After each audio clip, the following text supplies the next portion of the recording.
I'm Snoop Dogg, and I'm giving up smoke. I know what you're thinking. Snoop, smoke is kind of your whole thing. But I'm done with it. I'm done with the coughing and my clothes smelling all funky. I'm going smokeless. Solo stove, fix 5. They took out the smoke.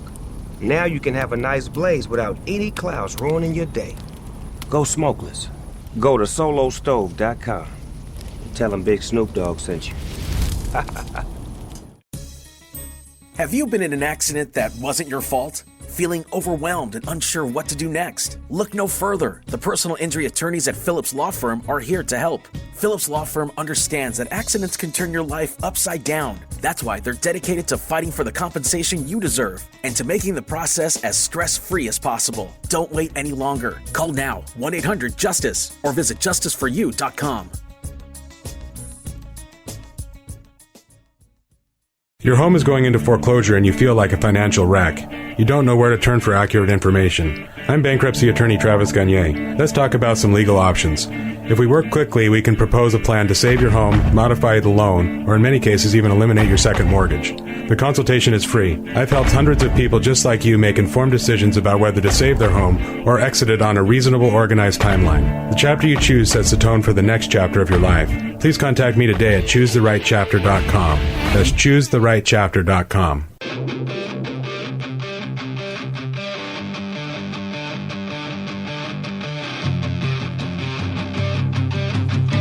99.9 KISW, the Rock of Seattle. Hey, you know Robin Adele Anderson, don't you? I mean, I do. That's all. Everybody? That's a good question. She's that singer with the retro band Postmodern Jukebox. Yeah, she's got sweet pipes. Yeah. And she sings well, too. Okay. No, too soon. Sorry. Well, she's the one that, does all those cool versions of different rock songs. She's got this jazz quartet. And she's at it again. She's Is she on the outs with the Postmodern Jukebox people? Because I feel like whenever we play their stuff, they've got a guest singer singing for them, and then whenever we play her stuff, she's got her jazz quartet. That's not the Postmodern Jukebox people. Yeah, you're right. And so on this one, is she not with them? No. So is there? Are we missing out on some serious beef, and we're just acting like that's not the case? That's a really good point. My brain put it that they were both together doing this, but you're right. They're saying she's been doing stuff with them, but this one isn't her. If you Google it, why did Robin Adele Anderson leave Postmodern Jukebox? Anderson's leaving was speculated to be due to a potential breakup with Scott Bradley. Oh. Who the F is Scott Bradley? Wow. Must be a band member. Though she ended up returning in later videos in the new year, but much more sporadically, while Stroud's leave remains blah, blah, blah. So it sounds like she's sometimes makes appearances with them, but they're not together anymore. It's kind of like No Doubt with Gwen and Tony the bassist. Yeah. They try to work it out together, but eventually... Yeah. You go your separate ways. Is that what? I don't know. That is what happened with No Doubt. I think she just realized she can make a lot of money without the other three people. Yeah, there's that. Well, I hope they can figure it out and eventually get back together because that's the happy ending I want. Oh, okay. The two of you. Yeah. I'm just saying, if you go to a massage parlor, they're not going to be able to help you out with Robin. Sometimes you just want an ending to be pleasant, and it has nothing to do with anything raunchy, you guys. I know, but, consider the source. All right. So should I say a pleasant ending? There we go. That's it. All right. Or a pleasant finality. Here's a pleasant finality. Even if they don't get together, we enjoy what Postmodern Jukebox does. Yes. And, of course, we love Robin Adele Anderson. And she's reimagined Black Hole Sun by Soundgarden. Okay, and she's got a jazz quartet, and so they're all doing this together. All right. So this is Black Hole Sun jazzed up. Boiling heat, summer stench, neath the black, the sky looks dead. Call my name through the cream, and I hear you scream again.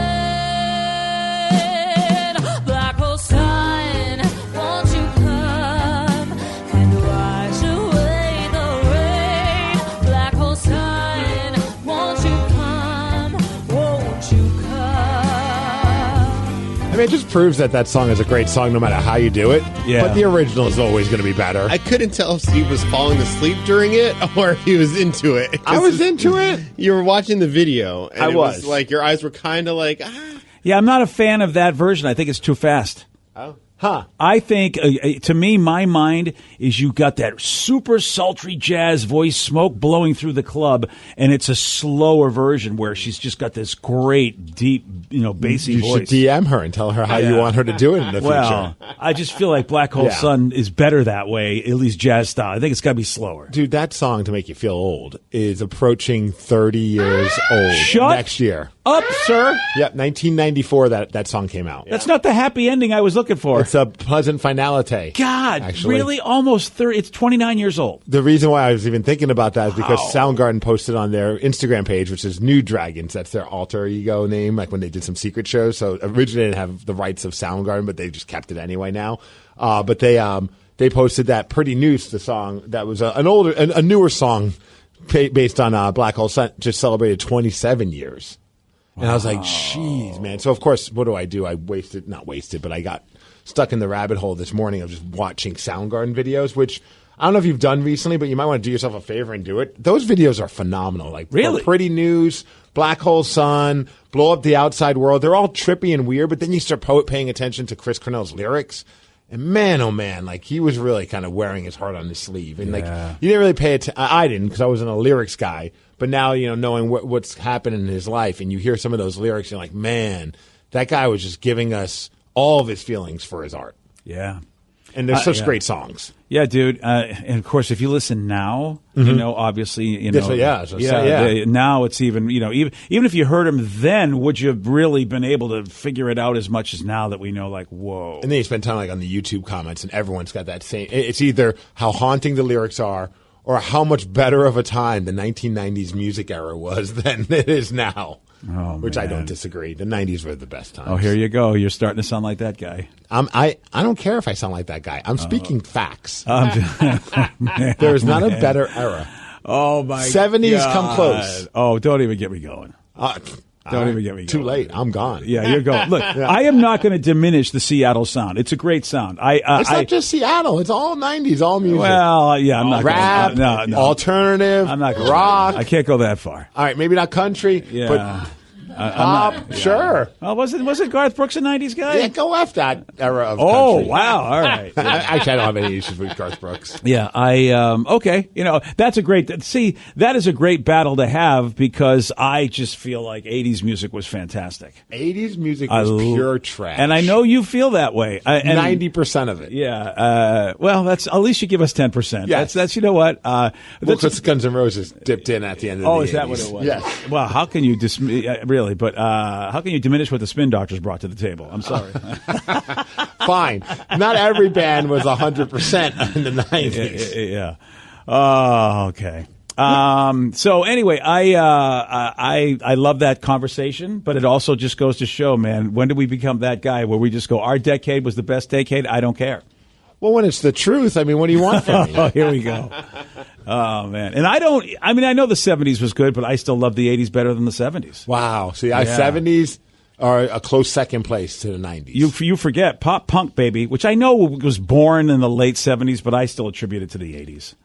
But really, it didn't get its true good footing. It was in the 90s with Green Day. Yeah, and I would agree with Steve on that one. Yeah. I would 100% disagree with you only because of how deep I go with some pop punk, especially. But I'm talking like a mass appeal. I mean, the Buzzcocks were a very good band, but they weren't mass appeal. Well, Hell, again, the Ramones, even though we all look at them fondly, they sold more T-shirts than records. Yeah. I mean, it wasn't right. until like a band like Green Day that really put pop punk as like a household style of music. Yeah, if that's even a term. The essence, and what a great battle to have. When you grow up in a town that I think had one of the best pop punk bands that was emulated that nobody even knows they were emulated from. I think bands, like the Cars, the B-52s, and even a little bit of Devo took from this band, in my opinion, which you may never even heard of this band. Which band is this? The Human Sexual Response. Did you ever hear of HSR?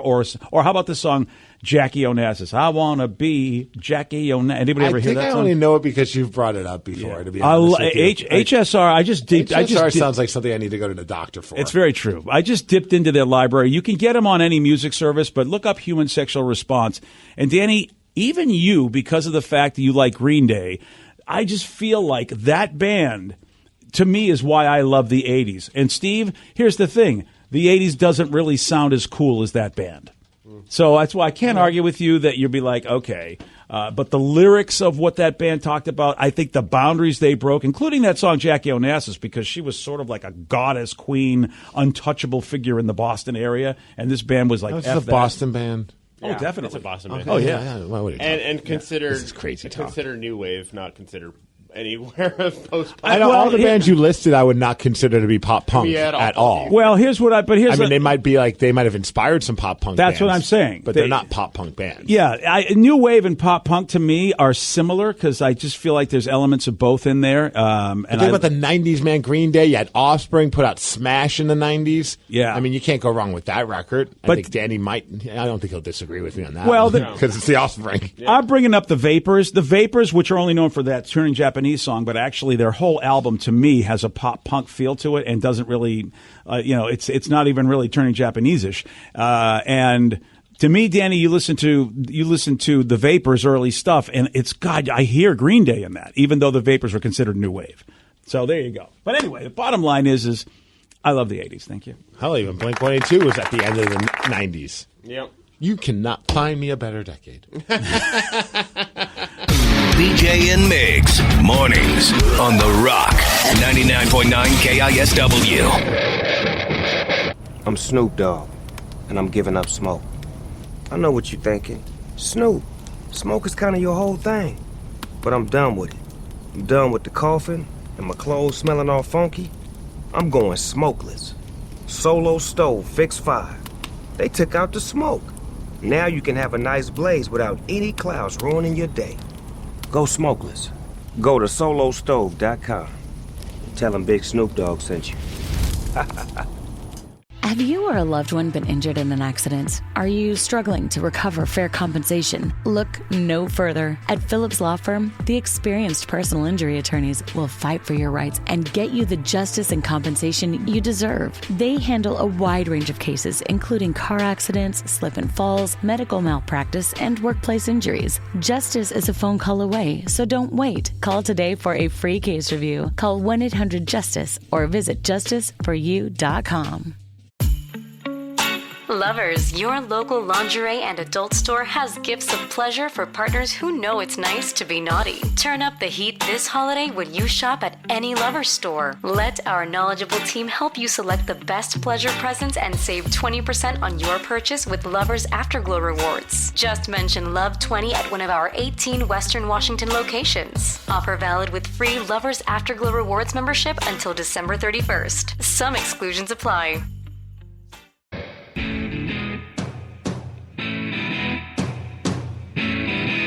99.9 KISW, the Rock of Seattle. All right, Nicolas Cage, man.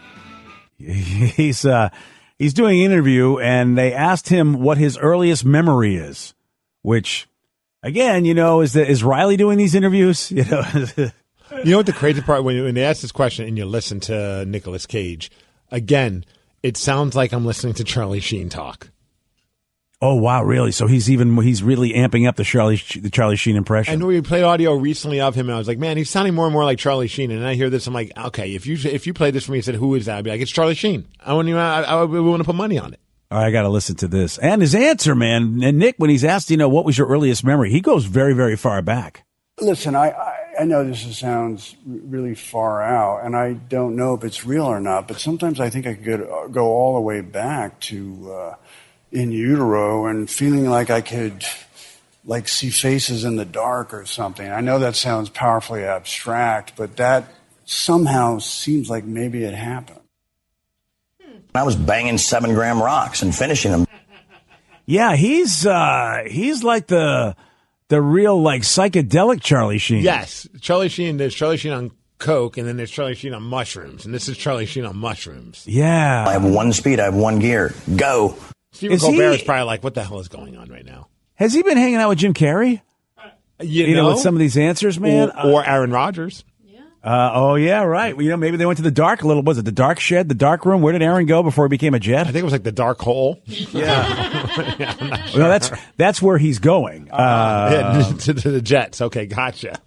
So in this clip, Nick Cage talks about how he's tried to figure out what the memories mean. Now that no longer in utero, I would have to imagine it was perhaps vocal vibrations resonating to me in that state. That's going way back. That comes to mind. I expose people to magic. I may forget about them tomorrow, but they'll live with that memory for the rest of their lives, and that's a gift, man. I don't know what to say. And he's on the Stephen Colbert show, and a lot of these shows, they ask guests things that have nothing to do with whatever they're promoting. Sometimes I'm looking at Stephen's face like, wow, I don't want to ask any more questions of this guy. But they also do pre-interviews. Like, more often than not, these celebrity interviews that are on, like, Colbert or Conan or Letterman or whoever, Fallon, Kimmel, they've sat with producers and been interviewed for an extended period of time, and then the producers grab what they think are the most interesting parts of that conversation and then feed those questions to the host. That way they just get the best interview that they could possibly get.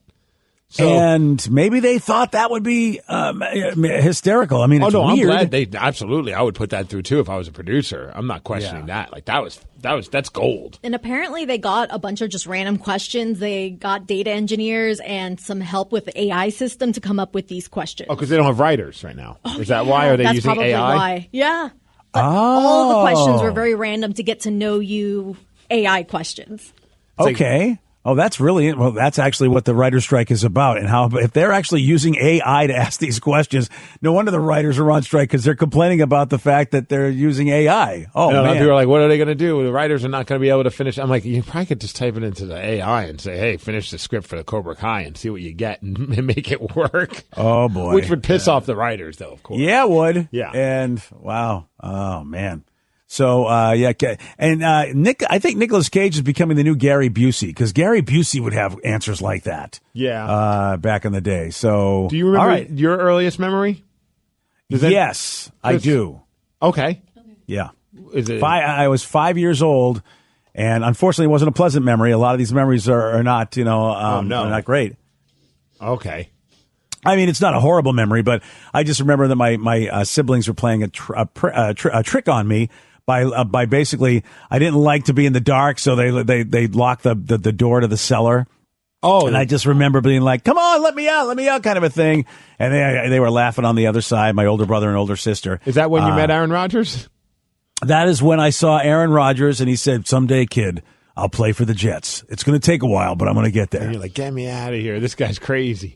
And I think I was about 5 years old. I do remember. But again, you remember those fearful moments. And I just remember, man, I hated the dark, man. And they knew it. And, siblings. Yeah, I think my earliest memory, and which is kind of crazy and trippy now because I'm thinking a lot about that right now with Tatum, because, she's 3. And I'm like, what memories is she going to remember from this? And it blows my mind when she'll be like, Dad, remember when blah, blah, blah? And it was like from a year ago. I'm like, I thought you're not supposed to remember that kind of stuff. Like, nothing bad. It was just like, this is nuts. Like, the memory that she has right now is pretty phenomenal. But at some point, it's going to be like the rest of us, where all you remember is, I think for me, it was like around 3-ish. And my earliest memory was my brother punching me in the face, which is kind of funny. Another pleasant moment. And I remember from a being sibling in the crib, standing on the crib, and he just punched me, and I fell backwards. And I remember him telling my mom that there was a bee or a fly right by my face, and that's why he punched me, because he was trying to punch the fly. And I'm pretty sure, looking back on it, that he was just making that story up. He just wanted to punch his little brother. I think so. Yeah. If I really. And that was his argument. He's like, no, Mom, I was just trying to swat a bug away. But he full on punched me. That's my earliest remember. I could picture it vividly, how I fell over and like the fist coming at my face.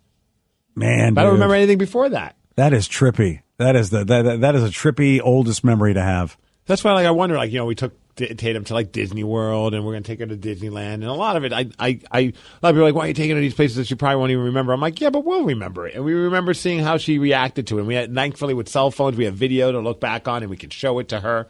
That's of course we're taking her because we know she'll have fun, but we're also doing it for us, in a very selfish way. But of course we want to experience Disney and theme parks through the eyes of our kid. Well, and I'll say that, like, she will remember it for a long time. Well, Dad's going to remind her because that's been a lot of money. I mean, that's fair. Yeah. But no, like Lily, like when we took Lily when she's 3, like she'll randomly bring up things of, and so I think, and she's 9 now, so it's at least 6 years you got there where she's like, oh yeah, she'll remember that trip. Now when she's like 16, I think that's where you. Yeah, Joey Dees doesn't remember. He and I both took a trip. It was just a daddy-son trip to Disney World. He doesn't remember it.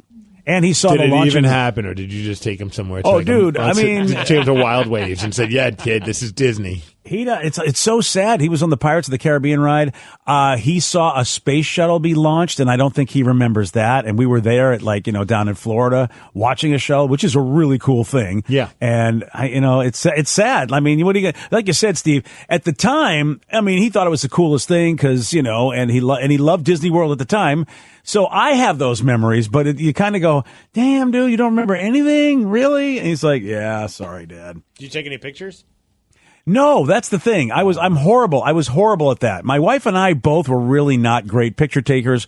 We could have had camcorders. We never did that kind of thing. Even though the technology was there, neither one of us had that bug. And I do feel badly because there's really no video documentation of the kids. Yeah, see, I'm that guy. Like my wife was like, thank goodness you're big into taking pictures and videos of Tatum because she's not like she'll take a couple here and there, but she never thinks of it until after. She's like, I wish I would have had a picture of that. I'm like, don't worry, I got a full video of it. Like we're good to go. Like yeah, see, I needed a guy like you in my life. Kathy and I both were not that person. So all right, Sarah, what was your earliest memory? I think my earliest memory, I have 2 that I go back and forth, but I think the one that's the earliest one was actually, it could have been a bad story, but then BJ. How come all of ours says bad stories? No, but then BJ ended up being the hero, and it's when I fell in this rushing water lake thing, and I really it was scary AF, and I really thought I was about to drown, and then BJ came to the rescue and saved me. Dun, dun, dun, dun. Yeah, this was. And he tells me it actually wasn't that epic, and I probably wouldn't have died if I kept going down the river. But to me, in my little 3-year-old brain, I was like, "Oh, this is where I leave everyone." Sarah, there's a foot of water here. Yeah. What do you stand up? She actually just fell in a puddle. Yeah. It was weird, and it was windy. It really was. It was it was to our ankles at best, and Sarah's just like, well, and I'm looking at her going, she's not getting up. I guess I better go get her. And to me, I will always remember this thinking I was about to die, and my father rescued me. Yeah, you were tripping, and I remember you just held on to me, and I'm like, oh, and of course. You made me feel like a hero. It was a great move. Like, wow, all I did was pick this kid up, and I'm the knight in shining armor. It was a great feeling to, oh, you saved me. I was like, wow, kid, all right, thank you. Man, now I'm starting to rethink. Maybe my brother was swatting a bee out of my face, and he really wasn't doing anything violent towards me. Change the story so he's the hero. Yeah. All right, Danny.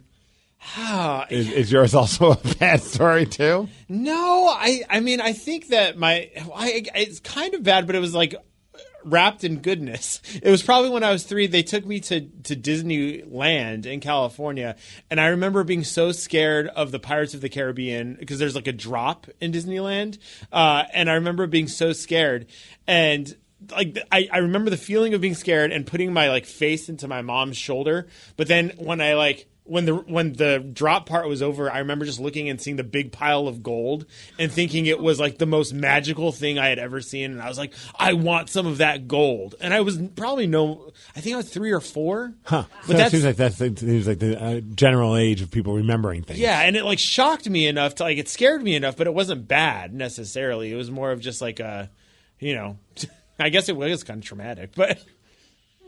I'm thinking of mine, and it's very short that I have memory left of it, but it wasn't anything bad. It was me with my younger cousin. I was maybe 2, and it was Halloween time, and she was too little to walk yet. So I went out of my way trying to grab this giant pumpkin and push it to her while everyone else is freaking out. Don't pick that up. But that's the only thing I can remember. Huh.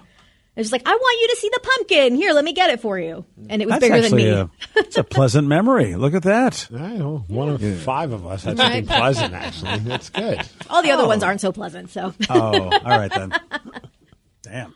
So it's one of the main reasons why I don't want to take my kids to any of the Disney parks is because, well, they're still pretty young, where they might not even remember the trip.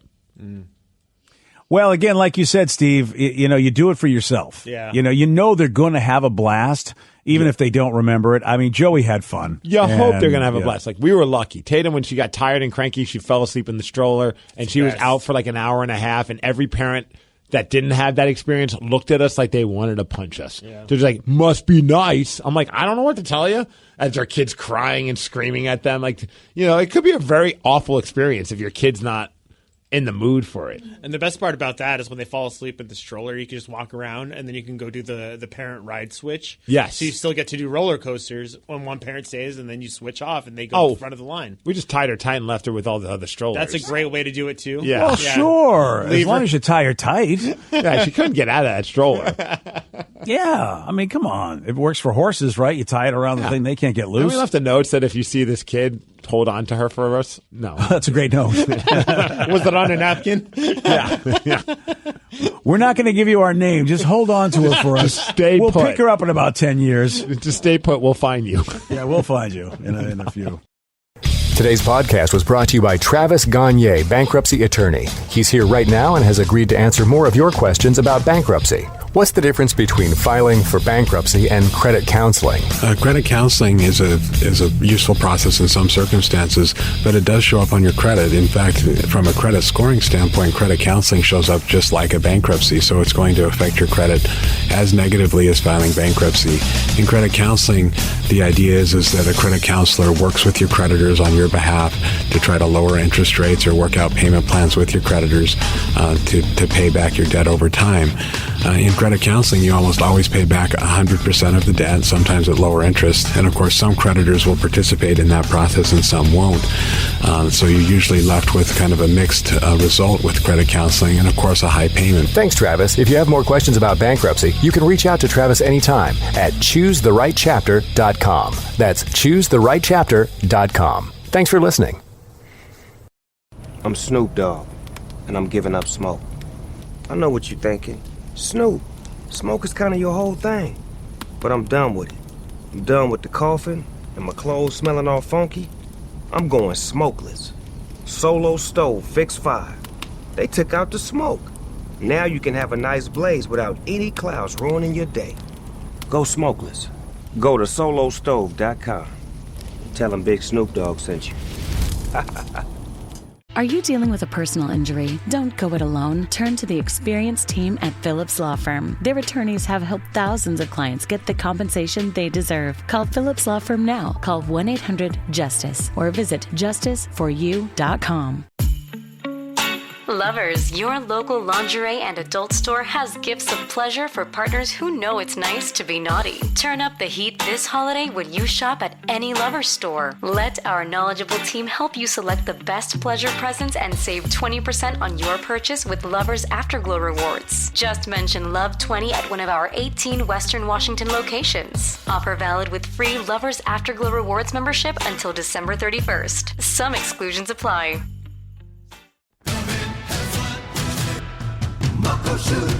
A Merry Cashmas to all! We're giving away thousands in cash to 9 lucky winners Wednesdays, 8 p.m. And one lucky guest could win $20,000. Play your favorite games with the rewards card to enter.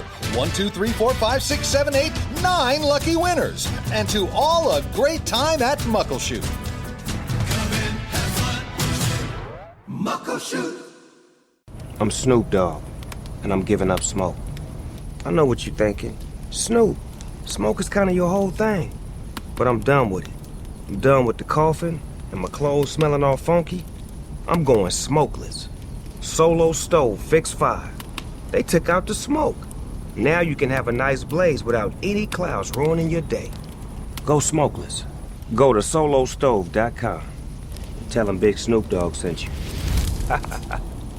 Have you or a loved one been injured in an accident? Are you struggling to recover fair compensation? Look no further. At Phillips Law Firm, the experienced personal injury attorneys will fight for your rights and get you the justice and compensation you deserve. They handle a wide range of cases, including car accidents, slip and falls, medical malpractice, and workplace injuries. Justice is a phone call away, so don't wait. Call today for a free case review. Call 1-800-JUSTICE or visit justiceforyou.com. Your wages are being garnished. We can stop that now. It's hard enough to pay your bills when things are good, let alone when a big chunk of your take-home pay is gone before you even get your check. I'm bankruptcy attorney Travis Gagne, and I can stop the garnishment and get the creditors off your back immediately, often the same day as our consultation. Both Chapter 7 and 13 provide bankruptcy relief, but choosing the right chapter is crucial. In a free consultation, we can create a plan to get your finances back under your control. The chapter you choose sets the tone for the next chapter of your life. Please contact me today at choosetherightchapter.com. That's choosetherightchapter.com. Let's play Beat Migs. It's time to play the game. So everybody scream his name. Beat Migs. Don't be a loser. Whoa. Beat Migs. You're a loser. Who's ready to beat Migs? I know Jeff from Puyallup. Jeff, are you there? Hey, boys and girls, and Steve. Hey, Jeff. That's right. You're not a boy or a girl, Steve. I'm one of a kind. Wow. All right, now get out of here. Goodbye. For those playing at home, Jeff has 60 seconds to answer 10 questions. You can pass all you want, but you only get 3 guesses per question. Are you ready? I'm ready, Sarah. Sight, smell, sound, taste, and what make up of the 5 senses? Touch. Yes. The Taste. first Okay. American colony was founded in what U.S. state? I don't know. Pennsylvania. No. Delaware. No. Maryland. No. Oh. The dog breed cockapoo is a cross between a poodle and a what? Cocker Spaniel. Yes. What rapper played Captain Dixon in the comedies 21 and 22 Jump Street? Snoop Dogg. No. Rapper. Ice Cube. Yes, Ice Cube. The asteroid belt can be found between Mars and what other planet? Let's go Venus. No. Jupiter. Saturn. Jupiter, yes. Go. Good job. Who is the current manager for the Mariners? Scott Service. Yes. How many neck bones does a human have? 5, 6. No. 4. No. What color is known as the absence of color? Black? Yes. Nice. You get 6 correct, Jeff. Almost All right. 7. You Yeah. almost said the right answer on the neck Oh. bones. Almost. You All right. You decided to go the other way, though. Yeah, so we'll see. We'll see if that's the difference maker. We'll see. It could be. Steve, are you ready? Yes! Yes! Yes! Sight, smell, sound, taste, and what make up the 5 senses? Sight, sound, smell, taste, and touch. Yes. Yeah. The first American colony was founded in what U.S. state? New Hampshire. No. California. No. California, yes. Massachusetts. No. Oh. The dog breed cockapoo is a cross between a poodle and a what? A Cocker Spaniel. Yes. What Cockapoo. rapper played Captain Dixon in the comedies 21 and 22 Jump Street? What rapper? 50 Cent? No. Snoop Dogg? No. Method Man? No. I can't remember. The asteroid belt can be found between Mars and what other planet? That would be Uranus. No. Jupiter? Yes. Whatever. Who is the current manager for the Mariners? That would be Scott Service. Yes. How many neck bones does a human have? 3. No. 4. No. 1. No. What color is known as the absence of color? Gray? No. Black? Yes. Which element is combined with iron to make steel? Aluminum. No. Copper. No. Titanium. You get 5 correct. No. Which is a loss. 6-5. Nice work, Jeff. Oh, just like the American League, Steve faltered. I blame Bautista. I blame not so King Felix. It was so close. Thanks, everybody. Yeah, take it easy, buddy. Congratulations. Oh, Steve, but you know what? You do get this, though. Not so King Steve.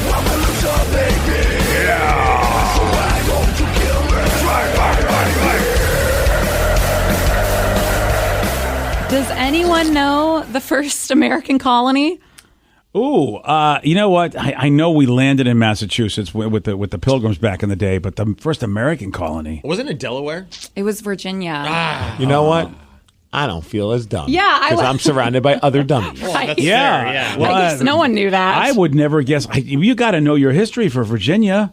I mean, I just would never have picked Virginia. Rather basic history. Yeah. I know, Here I am right? shaming you guys. I didn't get it right. Jeff didn't either, so don't feel that Well, bad. no, I mean, I grew up in Massachusetts, and all I remember is Plymouth Rock. That's why I would have guessed Massachusetts, but we weren't an American colony then. That makes sense. One that Jeff did get correct. Ice Cube was in the comedies 21 and 22 Yeah. Jump Street. As soon as you heard it, I know you'd know. Oh, such good movies. I forgot. I need to go back and watch those movies because I did enjoy them. Anytime they're on TV, I feel like each time it's like the first time for me. It's so funny. Yeah, Yes, I love them. So here's the problem, though. What? Well, one of the stars is not in good shape in the news, so now I don't know if I can enjoy those movies. He's in trouble. Jonah Hill's in a little trouble. Jonah Hill is? Yeah. So no, don't ruin Jonah Hill for me. I know there are people coming out saying really bad stuff about him. He seemed. I mean, the stories makes it sound like he's just a giant d bag. He's not very good in relationships, like kind of a controller guy. But like on the flip side, you didn't hear the underage thing? Oh, I haven't heard that part. Yeah, there's a new. person. Like a real D-bag. Yeah, there's a new person accusing him of predatory situation. Oh, great. Yeah, Never mind. Allegedly. Wow, now I can't watch these movies anymore. I know, and he just did that thing with Stutz. Like he had the psychology thing on Netflix that I liked. It's like, man, oh man, and then you want to talk to Stutz or whatever his name is, Putz or Stutz, whatever, and you go, like, that's the guy you want to talk to and go, so what else did he tell you about there, Stutzy, if in fact this girl's allegations are true? Damn, I haven't heard that one yet. Yeah, so. I just read that today. Wasn't that fantastic? Yeah. Great. Way to go, Jonah Hill. Really? Does anyone know how many neck bones a human has? Definitely not one. That's just one. I'm pissed off at that song, like the head bone's connected to the neck bone, and I would have guessed one and would have been like, F you, song. The neck bone's connected to the tailbone. Yeah. There is 7. 7 neck bones. Yes. I guess it Jeff makes was sense. really close. All right. And then which element is combined with iron to create steel? I'm going to say tin. And you're wrong. Carbon. Ooh, carbon. Oh. Mhm. Well, never got that one. Yeah. Well, congratulations, Steve, on losing. Yeah. So there you go. So, Steve, am I correct about the idea that somebody's saying bad things about him? Yeah. Yeah. Because originally I heard about the one where it's just like he didn't want to be in a relationship with a girl that was, posting pictures of her showing off her body. And that's just a guy who's whatever. I mean, that doesn't, there are a lot of people that are like that. Doesn't make him a great guy, but it also doesn't make him a horrible person. No, it's just be with someone who doesn't do that kind of stuff, and that person should be with someone who is okay with you doing that. That to me, that's what it felt like, and I was like, and also thought it was weird because like he's married with a kid now, and all of a sudden that's when.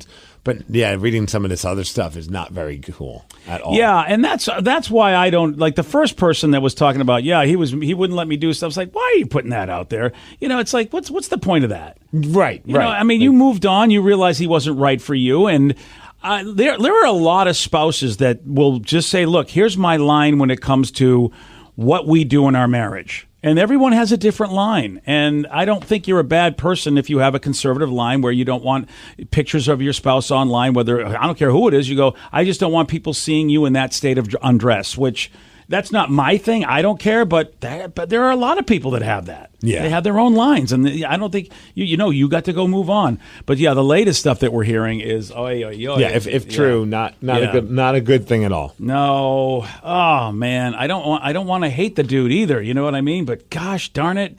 I know some people can separate the art from the artist. I know it's always like the conversation. But there are certain things like I have a tough time. Like there's a band called Brand New, and I know Danny probably knows them as well. They were one of my absolute favorite bands, but then word came out, and we only know so much of every artist that obviously don't know every single detail about everybody, and sometimes you get disappointed when you find out later on, oh, that person was a douche. But there's stuff that came out about the singer, like he was communicating with a minor, and it was just not at all good, right? No, I haven't listened to them ever since.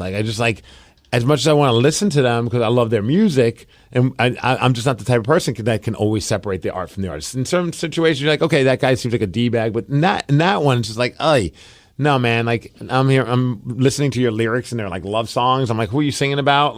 Yeah, you know what I mean? And yes. Context is tough. And that's got to suck for the other bandmates because they're like, it's not like we knew that this dude was going to be that kind of a guy. Oh, yeah. Well, it's just like Michael Jackson. All my friends that have watched the documentary Neverland, Yeah. I think that's what it's called. When they've told me about it, I won't watch it. I'm like, I don't want to see information that really, because it's just horrible to think that all that stuff happened. And everybody seems, their own opinions are, once you watch that documentary, you will make a decision about what did and what didn't happen in that whole Michael Jackson thing, and it's not positive. And it's like, wow. Well, first of all, I don't want to watch the documentary. If you guys tell me it leads you in that direction, I don't want to think about that kind of that activity going on. But the selfish side of me on that one is I was never a Michael Jackson fan anyway. So me boycotting the music of Michael Jackson, I was already doing that. Like, yeah, you know what I mean? I was, and Sarah, a big Michael Jackson fan, and it's funny. I made a new playlist. I didn't put any of him on there. The only thing I have is Weezer's Billie Jean, and it's like every time that comes on, I'm like, yeah, this is such a bad version, but I don't know if I can listen to the original. I feel like a bad person. I was going to say, not one of Weezer's best covers. But. No, it really isn't. No, it really. Oh yeah, let me tell you, Enter Sandman, also not one of their best covers. No, I don't listen to that album ever. None of this. I don't like any of the covers. And I grew up a massive Weezer fan. I don't like any of those covers. Take on Me, I really like. I thought they did a pretty good job with that. Yeah, I mean, you know. Yeah, I mean, amongst a platter of turds, it's the least disgusting. It's the best turd you can get. Yes. BJ and Migs, mornings on The Rock, 99.9 KISW.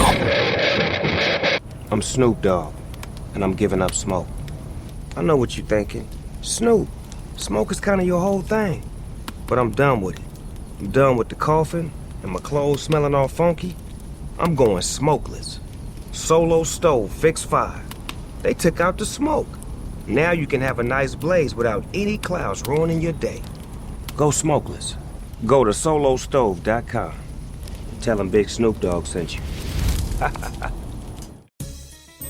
Have you been in an accident that wasn't your fault? Feeling overwhelmed and unsure what to do next? Look no further. The personal injury attorneys at Phillips Law Firm are here to help. Phillips Law Firm understands that accidents can turn your life upside down. That's why they're dedicated to fighting for the compensation you deserve and to making the process as stress-free as possible. Don't wait any longer. Call now, 1-800-JUSTICE, or visit justiceforyou.com.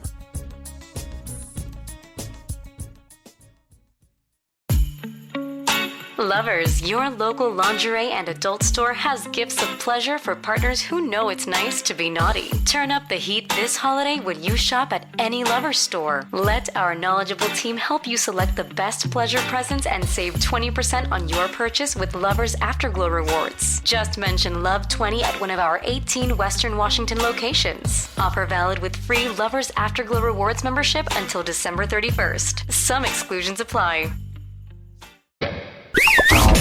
Is your relationship going sideways? Have a family issue? Problems with your coworker? Do you need advice? We're here to help. No problem is too dumb. No dilemma is too silly. This is Help Wanted with BJ and Migs. 99.9 KISW, The Rock of Seattle. So what is Help Wanted? Well, for years, we've been getting lots of phone calls, texts, messages from rockaholics. And they're like, man, can you help me out? They want advice. Here's what I know. They know that we have issues. Yeah. And they figure that maybe we've just experienced this. Maybe they can benefit from it. And so if it's a relationship problem, a problem at work, anything else, it does not matter if you think it's dumb. We are here for you. Call us, text us, 206-803-ROCK. That's 206-803-ROCK. Call us, text us. All right. We have one from a younger listener of the show. You guys want to start with that? I always forget that we have people. Yeah, how young? 3 years old, actually. Oh, look at this. Tatum is writing in finally. He goes, my father's an idiot. What can I do about this? He makes these stupid sounds and farts all the time, and he thinks it's hilarious. Mom and I think he's a moron. Can I get a new dad? Do you guys know where I can get one? From a 17-year-old listener of the show. Oh, I love this. Yeah, look at this. We're here for you. Hey, guys, I could use some help for Help Wanted. I'm 17, and my mom is my best friend, but I can't stop yelling at her for invading my privacy. I just learned that she's read all of my journals since I was 9 years old. Why would she tell you that? She also has figured out my passwords to my emails, my social media accounts, all that kind of stuff. She goes through my text messages. I've now stopped writing, which is my only outlet of expression because of her snooping. She says I hurt her feelings when I yell at her, but I've reached the end of my rope. I've had calm conversations with her about this, and she always says that she'll stop, but she never does. She has no reason to snoop. How can I keep this from ruining our relationship? Time for a new mom. No, it's not you. Yeah. This is tough. This is very, very tough because I don't know if there's a dad that can be there to be an advocate. Joey D's, do you know that I think that I might have saved or at least helped the relationship with you and Mom? Do you know the intervention that I had? No idea. Yeah, no idea. That's okay. Because I look like the bad guy, kind of, sorta. But when I told you to get out of the house, which I just didn't kick you out. I made sure that you had, that you were able to do it. I saw that your mom was not digging you just being a dude, like being a young dude. She couldn't take it anymore. She was just like, I can't believe he's living like this. She thought there was a problem. But me, having been a young dude, I was like, okay, she has no idea. This is just him being him. And she just doesn't, you shouldn't see how the sausage is made. And so I knew if you left the house. Don't click on those thumbnails. Don't do that. I just knew that unless there's step. If you got out of the house, that would solve a lot of the issues. She would not see you every day like, being a messy young kid like you are. And she would then be very happy to see you when she did. And she'd see you when you were dressed and clean. Like she wouldn't see your room. I just really thought this will be a great thing. I need to get you out of the house. So what you're saying now is Joe can move back in because Mom's not in the house. Well, you'll have to talk to Sarah about that. I'm out. Big thumbs up. Sarah says you can move back. What? Oh yeah, where? What? He's going to live with you and J-Rub's downstairs. He's not getting upstairs. That's my domain. The upstairs bedroom, I guess, is available. She says. So why did I tell this story? I think that you need to get out of that house as soon as you can. Yes. And then you'll have a great relationship. You'll still have a great relationship with your mom, but it'll be forced privacy. If I was your mom's friend, I would pull her aside and tell her how wrong she is. You're angry for a good reason, but unfortunately, nobody ever responds well to anger. I know this. Look, even though I know this, I still use anger as a response to when I'm wrong. And even if I'm right about being wrong, nobody ever responds well. Nobody ever empathizes with me when I'm angry. Right. The attention stops being about what you're angry about. Yeah. Because the anger, and understandably so. And human beings don't like to believe they're the villain of their own story. And parents will never, ever think that what they're doing is wrong, even though what your mom is doing is very wrong. The part that sucks is when she said that's my only outlet of expression. So that's like something that helps keep her head on straight. Yeah. But she doesn't want to do it because, mom's probably going to read it when you go to dinner with your friends or whatever. It'd be like kind of cringing every time you leave the house thinking, what's she going to look at next? So use my example. I helped out Joe financially because I knew that he couldn't do it on his own, but I knew that he needed to be out of the house. So I was willing to help him pay for an apartment in order for his relationship with my wife, his mom, so that it would be good. Because my wife just couldn't help herself. She just, she never lived. She was an only child. She never lived with a young brother to see how brothers are, to see how boys are when they grow up. And it's not just boys, but some people just are messy. Yeah. That's how they don't care. They are happy with their environment. But you know what? If you're a person that has your house, you've been taking care of it, it's your place, you walk in and you see a room that looks like a destruction zone, which is Joe, no doubt about it, at least back then.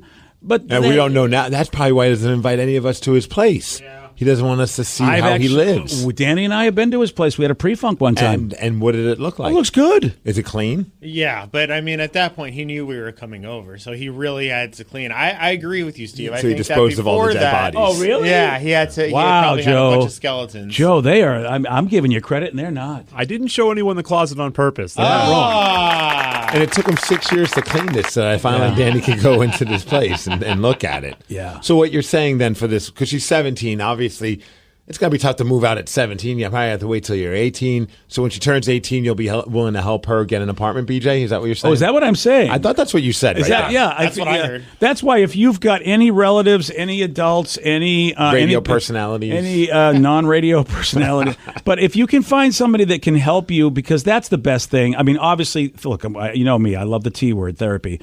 But your mom, it's great that she's your best friend, but really, I got to tell you something. You can think that she's your best friend, but a parent should never think that they're your best friend. They have to be your parent. That's what they have to be first, and they should never go to the friend zone. You can, that's fine. I think at a point, there comes a point when you're on your own, you're living and you're independent. That in your 20s or 30s even, then that could be a best friend. You're still a parent, Steve. Oh, sure, but I don't think parents have to do it that much. At least I think about my parents. They really haven't been they haven't had to be a parental figure and help me with stuff in decades. Well, but what I think is you remember that you're a parent. Yeah, they Sure. don't have to help, but there is that sort of unofficial sort of like they're always going to be there for you. And look, here's the one thing your friends can never do. Every once in a while, I don't care how old you are, your mom and your dad go, oh my gosh, you need me to treat you and give you the love and the nurturing as if you were like a 10-year-old because this is a big problem in your life. Like you're experiencing something huge. You need the love that only a parent can do to make it better. And they know how to do. Good parents know how to do that. Like you'll just know. I mean, and maybe you've had those moments and didn't even realize, oh my God, my parents are really being cool right now. Where even though you're like a 30-year-old or a 40-year-old, there's that moment where they go, come here, sweetheart. It's that even though they might be... My friends do that for me as well. Oh, do they really? And then also my friends, if I'm acting a fool, my buddy Munson once took his belt off and said, I have to turn this car around. I had no idea that. Yeah. I had no That's how idea our friends that. work. I had no idea that your Spank each hockey other. buddies were like spanking parental kind of figures in your life. I get what you mean. Yeah, that's what I mean. There is that, and that's the problem. Is that you as the child, you can do and cross the line sometimes. You kind of get to do that as a kid, and a parent's got to deal with it. But a parent should never cross the line. That's the difference. And does your mom work for the CIA? How is she figuring out all your passwords and stuff? Or are you just giving off bad passwords? 1, 2, 3, 4 is pretty easy to find out. My mom's a Snoop 69. Yeah, that's what it is. Like, how is she figuring this crap out? Yeah, but here's the important thing. You're not wrong for being angry, but unfortunately being angry is something that no one's ever going to hear. So they always say in therapy, show them your sadness, not your anger. So really that's what it is. You're sad that your mom doesn't respect your privacy and doesn't listen to you. That's really what's going on, but the anger is there first before you get to that sadness. So you should have this song on cue at any time in the house. Yeah, that will put you in sadness mode. You're right. Put the sad Hulk music. Dude, I need that. You read my journal. Oh, dude, yeah. That's my expression. You stole the clothes off my clothesline. Those are my favorite pants, Bill Bixby. And by the way, if you're not basically 45 or older, you have no idea what I'm talking about. No clue. But it's the greatest show ever. I mean, he was the biggest thief. He stole clothes at the end of every episode. That was the moral of the story. Steal clothes because you're the Hulk. All right, here, we got another texter. Someone says, hey, guys, can you help me out? We have a monthly game night at our house. Woo, now I'm here. My wife invited a male coworker who is single. Should I be concerned? Thanks, Adam. What? Yeah, she's totally going to have sex with them at the game night. Well, yeah, on the table. That's the game. Are they playing Naked Twister? Yeah. If not, don't be worried. Yeah, it's that new game they're playing, Settlers of Sexton. But that's exactly... Well, hide the salami. It's a fun game, guys. Yeah. From the makers of Hungry Hippos, it's hide the salami. Actually, dude, why haven't they made that game?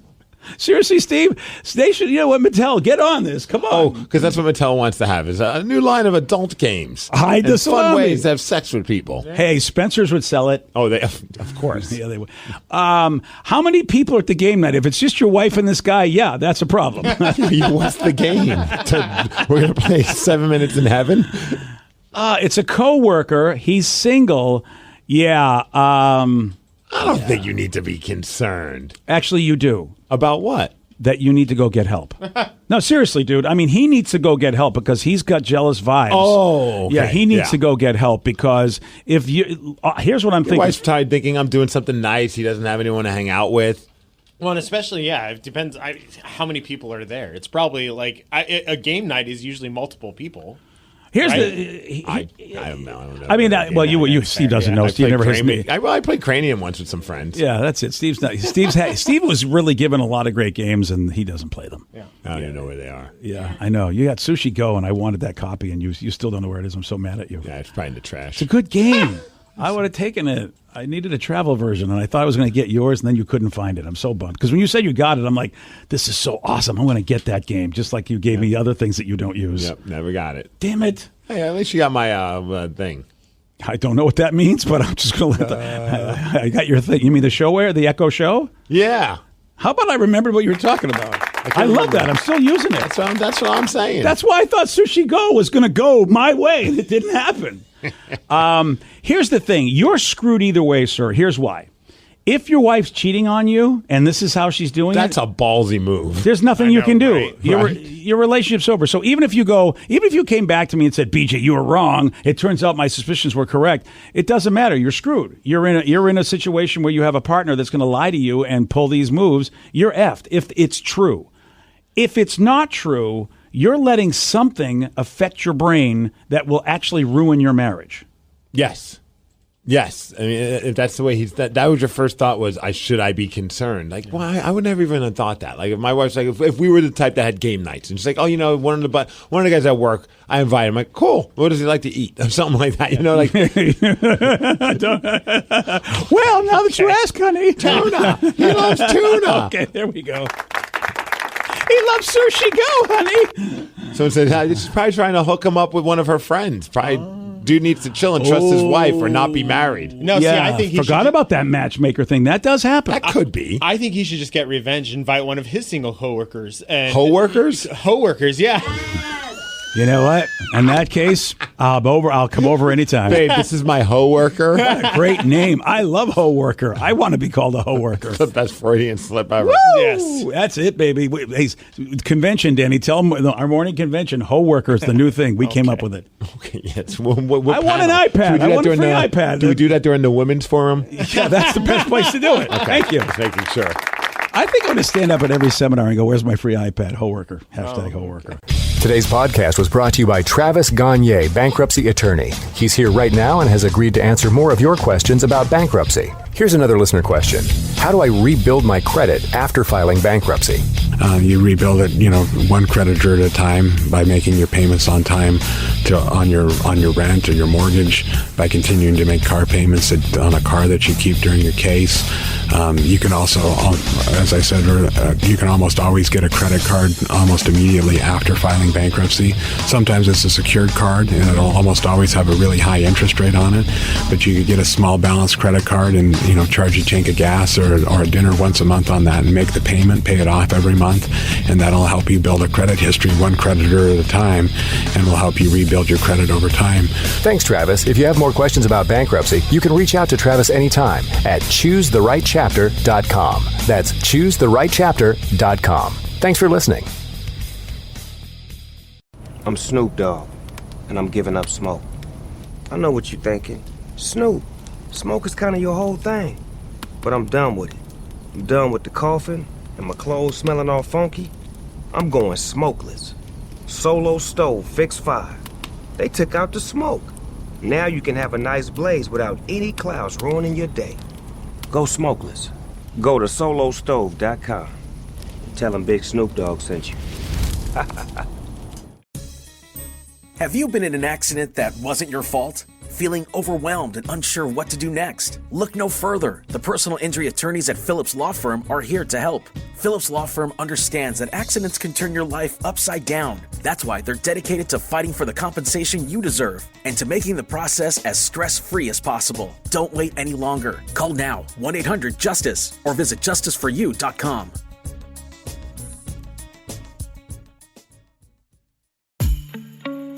Lovers, your local lingerie and adult store has gifts of pleasure for partners who know it's nice to be naughty. Turn up the heat this holiday when you shop at any Lovers store. Let our knowledgeable team help you select the best pleasure presents and save 20% on your purchase with Lovers Afterglow rewards. Just mention Love 20 at one of our 18 Western Washington locations. Offer valid with free Lovers Afterglow rewards membership until December 31st. Some exclusions apply. Killers of the Flower Moon is now on digital. Oh my God. From director Martin Scorsese, Leonardo DiCaprio, Robert De Niro. You got one more chance. I'm coming after you, son. Killers of the Flower Moon. Buy it now on digital. I'm Snoop Dogg, and I'm giving up smoke. I know what you're thinking. Snoop, smoke is kind of your whole thing. But I'm done with it. I'm done with the coughing and my clothes smelling all funky. I'm going smokeless. Solo stove, fix 5. They took out the smoke. Now you can have a nice blaze without any clouds ruining your day. Go smokeless. Go to solostove.com. Tell them Big Snoop Dogg sent you. Have you or a loved one been injured in an accident? Are you struggling to recover fair compensation? Look no further. At Phillips Law Firm, the experienced personal injury attorneys will fight for your rights and get you the justice and compensation you deserve. They handle a wide range of cases, including car accidents, slip and falls, medical malpractice, and workplace injuries. Justice is a phone call away, so don't wait. Call today for a free case review. Call 1-800-JUSTICE or visit justiceforyou.com. Your driver's license is important so you can get back and forth to work, get your kids to school, and back and forth to daycare. If your license has been suspended because you can't pay your tickets, you can't do any of those things. Let's talk about Chapter 13 bankruptcy. You may have heard that tickets cannot be discharged, but they can be dealt with in a Chapter 13 case. Why not come in for a free consultation? The chapter you choose will make all the difference to your getting back legally on the road. Let's design a plan to pay off your tickets and restore your license immediately. I'm attorney Travis Gagne. Please contact me today at choosetherightchapter.com. That's choosetherightchapter.com. 99.9 KISW, The Rock of Seattle. I never heard this term before, but makes a lot of sense. It's called phantom traffic jams. Have you heard that before? No, but I got a feeling I know what it means. When traffic just exists for no apparent reason? Yeah. We had a whole discussion about this in high school, honestly, because our science teacher was talking about it for some reason, about how he moved from LA, and there was always these phantom traffic jams. You get to the point, and all of a sudden, traffic opens up, and there's nothing happening. But here we don't have that. We only have traffic if it's sunny out, if it's raining, if it snows, if it's daytime, if there's a car on the road. Very sporadic. Right. Yeah. Otherwise, there's no traffic out here. So what causes a phantom traffic jam? Apparently, it's when somebody slams on their brakes, and then there's that domino effect. Everybody behind them has to hit their brakes too. Boom, traffic jam. I see that happening sometimes where people realize I need to get into one of the other lanes to get off the freeway, but there's 4 lanes, so I just decide I'm going to slam on the brakes as opposed to maybe just taking a different exit, because we have these things on our phones that can help you get to where you're going if you have to take the wrong exit. Oh, yeah. When I see somebody changing multiple lanes, like without even stopping, they just... Yeah. You go, dude, you're just killing everybody's... Come on. Or people who slam on the brakes because they've been goofing off on their phone, maybe, and slam on the brakes because they're too close to the person in front of them and didn't realize it till the last second. I've been out there, sometimes I'm going home from work, I'll just zone out and either listen to a podcast or music or whatever, and I go, oh, there's my exit. And I'm not going to go over several lanes. I'm like, I'll just get off at the next exit, and I just added 10 minutes to my commute home. That sucks, but that's on me. What the hell kind of driver are you? I know. I'm kind of trying to be courteous, somewhat. Well, this is a thing that happens a lot on highways, as you guys are talking about. And there's a new study that found that Skynet could help out. Yes, artificial intelligence. Oh, great. Here we go, guys. Here we go. I mean, this is Minority Report. AI-powered cruise control could fix the problem. And researchers worked with a team at Nissan, and what they did is they installed AI cruise control in more than 100 cars, which uses software that predicts when congestion ahead will let up and automatically slows you down a little bit. So instead of getting caught in it and coming to a full stop, you get there just as everybody's moving again. Isn't that wild? Yeah, it's great until they decide to take over your car and slam you into a wall because they're going to eventually try and take out the human race. Oh, yeah. Well, you've watched too many sci-fi movies. I actually have not watched many sci-fi. I just know. I see the writing on the wall, BJ. Yeah, I'm ready for it. Well, you're ready to be taken over by robots? I'm ready to take the chance. Just so you don't have to worry about driving. Yeah, not so much just me. I mean, it would be great if I didn't have to drive, but I really think the human race has proven at this stage that the wheel should be taken out of their hand. Dude, I thought that even this morning. I was driving. I don't know if the person was just tired or drunk, but they were just going in and out of every lane as I was trying to get off the exit to get here to work. And I'm just like, I have to get into this lane, and I don't know what I should do at this point. Do I try and race car past them or just kind of go to a turtle's crawl? It felt like we were going so slow watching this person swerve. Oh man, it's so infuriating. Yeah, dude. And so things like AI cruise control, not only is it going to stop that, hopefully, but they're saying it helps, it saves you time, cuts down on the accidents, makes cars burn less fuel. I mean, everything is pointing to people are going to say, yeah, we got to do this. It's a little bit different, but have you guys ever done this with GPS? You know how I'll show you when coming up ahead, it's starting to turn yellow, the roads, or it's starting to turn red. Yeah. I like that because then it kind of mentally gets me ready. Okay, I'm about to embark on some traffic. Yeah. You know what I mean?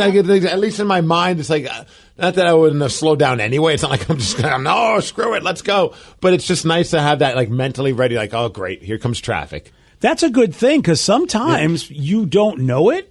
And if you're Hit a traveling corner. 65 or Yeah. 70, and that's sometimes when you're traveling I-90 east, west into the city, and you're wanting to get off on I-5 south, it goes around a bend. And if you don't know it's backed up, you would really smack into somebody on I-90 trying to get on I-5 south. It is, that's why I love being able to see, oh, hey, there's a little traffic over there. I'm going to slow down right now, even though I can't see it. I also love when they tell you how many minutes you're going to be stuck in traffic now. I love that feature. Oh, I don't know if I know we that got 9 one. more minutes of this crap. Oh, yeah, that's right. They show a little bubble on there. I just Someone can't said see it. Mythbusters did an episode about this, the whole phantom traffic thing, and they said, yeah, they proved it. All it takes is just one car that hits their brakes. Yeah. That makes sense. Yeah, because people knee-jerked and slammed their brakes, and then Yeah. all of a sudden you just got a domino cascade, effect. yeah.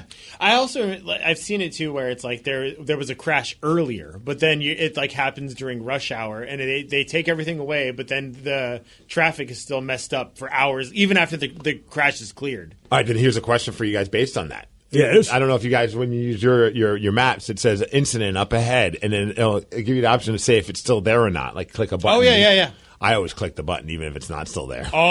Oh, look at that. That's I don't know why. I'm like Captain Chaos over here. I just want everyone to still be in this traffic. Oh, yeah. I don't do that because I feel good. It's like you've helped this many people this week with your suggestions, and it makes me feel good. So I can't be. What chaos. app is that? They never asked me anything. On my Apple Maps. Yeah, it's Apple. Oh, Maps. it's Apple. I that's get it on why. Waze. Oh, really? Yeah. Yeah. I also get the speed check alert now, which is pretty Yeah. funny. It's basically, hey, there's a cop up ahead. Slow down. Yep. Yep, kind we of get thing. that too. Oh, nice. Which I think is interesting. Like someone like I couldn't. I'm driving, so I'm not going to like get on my phone and play around with like trying to find whatever it is. If it's like, but that's interesting that that's even an option that you can go on your phone and like hit a button and say there's a speed check up ahead. Oh, radar detectors. It's the old school radar detector. Yeah, but now it's so. Now you got it on the Yeah. GPS. It's like Now it's- you're helping other people. You know what it is? Like, remember when there was a time when like you're driving and the car's going the other way would flash their high beams at you Yes. to kind of be like, hey, heads up. Which is hilarious because I always just assumed that they were mad at me. No, they're looking out for you. No, they're looking out for you. Like I feel like if they're coming at you now I know that they're looking out for me. But I always heard that was a symbol of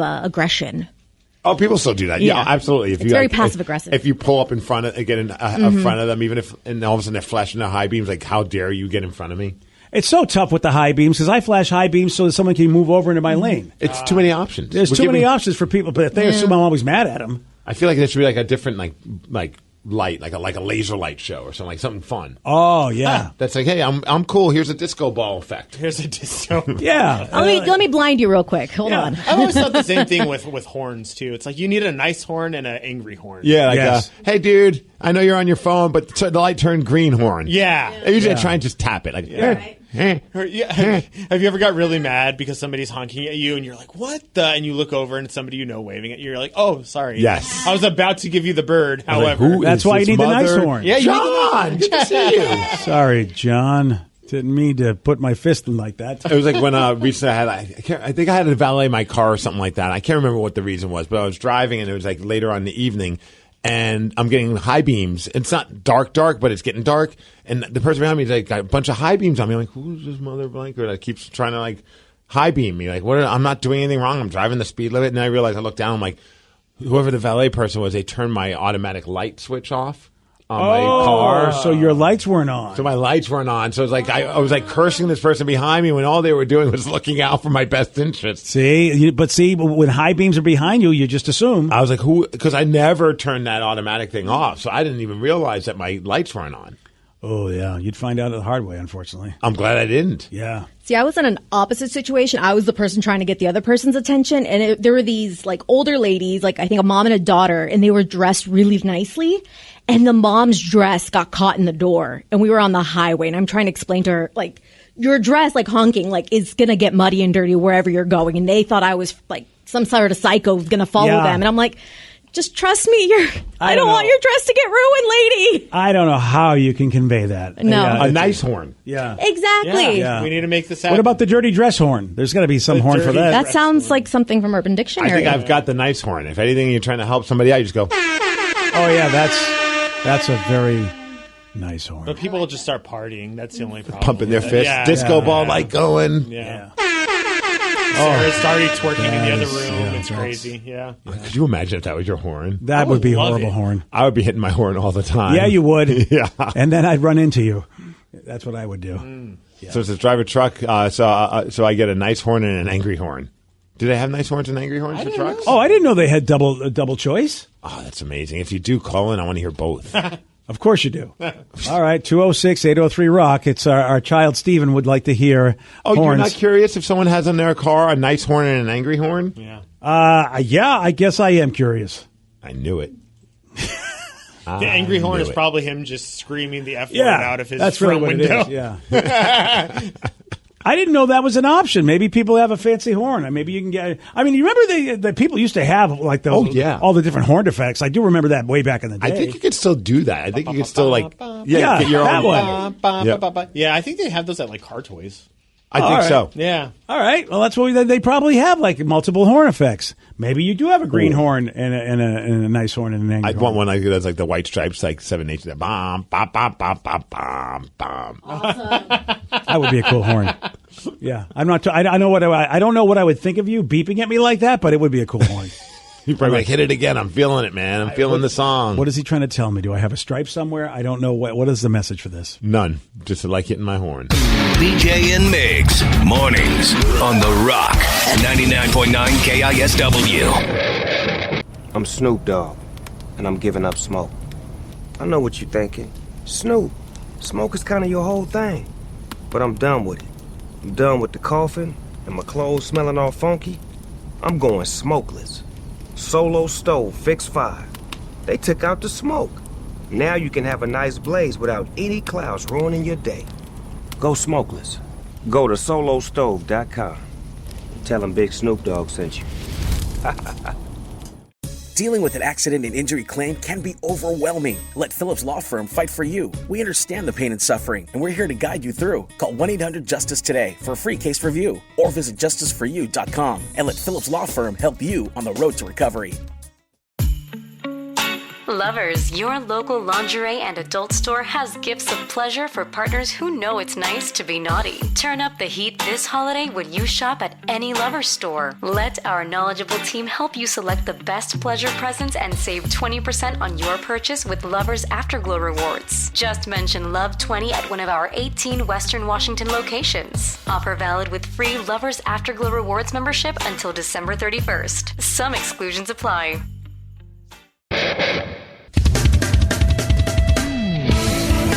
99.9 KISW, The Rock of Seattle.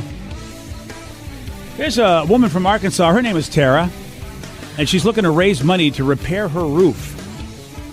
So in order to do that, It ain't cheap, I tell you. No, it ain't. Are you having to do that yourself? Oh, no. It's fine. okay. I just I thought about it recently because I have a friend that was going through that, and I saw someone near my house that was getting their whole roof done, and I was like, from what I heard, that's not a pretty penny. No. I mean, it is a pretty penny. Yeah, I guess. Yeah, it's not cheap. That's a good point. Yeah. It's not cheap, but it is a pretty penny. That's it. So what is she doing to try to raise money? She posted this tongue-in-cheek strip show, pictures of her basically taken on top of her house to get attention and funds. And, well, I can see why she would do that. Oh, I'm looking at the picture. Yes. Yeah. See, here's Tara talking about going viral by posting her rooftop pics on social media. So a couple of months ago, I noticed my roof was leaking, and I went and got an estimate to get it repaired. Turns out it was in pretty bad shape, and the whole thing needs to be replaced. So the estimate was about $10,000. I figured, might as well laugh rather than cry. I climbed up on my roof, did a little photo shoot, just took a few selfies, and posted it in a Facebook group. To my surprise, I actually went viral.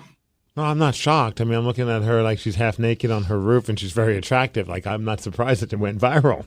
Yeah, not at all. That's pretty funny. She's got somewhere she's looking sad on the roof. Yeah. So is she doing like an OnlyFans thing as well, or like? I think so. Oh yeah. I mean, she would win. I mean, that's what a lot of people are doing that have her skill set. Can she help me raise some funds so I can afford Disneyland? Because dude, you'd have to have a. I mean, what do you want her to be? Sexy pictures on top of Mickey? What do you need? She could take 60 pictures on her roof and just give me money. You just wanted to give you money. Yeah. That's not how that works. Oh. Yeah, Right. sorry. I feel like... throwing out that you don't know until you ask. I think that's called a pimp. I'm not too sure if that's politically correct anymore. I think people can do their own business. No, I'm just asking for donations. From an attractive woman who's making money off of her looks. Yes. Yeah, there's that. That doesn't sound pimp-like at all. No.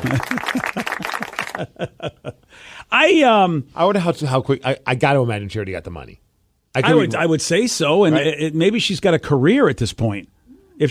Which came first, the roof problems or her OnlyFans posting pictures? I mean, I feel like she's been doing this before the roof. Funny enough, it looks like she decided that after this, she's not really cut out for it. So she's too not many dong pics. She's like, this is too much. This is way too much. It was okay. It was worth dealing with all that BS for the roof, but I don't know if I want to deal with this on a day-to-day basis. I bet. Yeah. Oh man! And she didn't actually disclose how much she, if she raised the $10,000 or not. I bet she did. I bet she did too. I hope she did. Well, it's interesting. It really, I mean, granted, people get to do what they want to do in life, no doubt about it. Every job has its ups and downs, as it were, and you have proof right there. Is there anything that she could do in life that would get her the kind of money that just got her? Because obviously that's why she did it, because she didn't have enough money to be able to get the roof on her own with whatever her normal job is.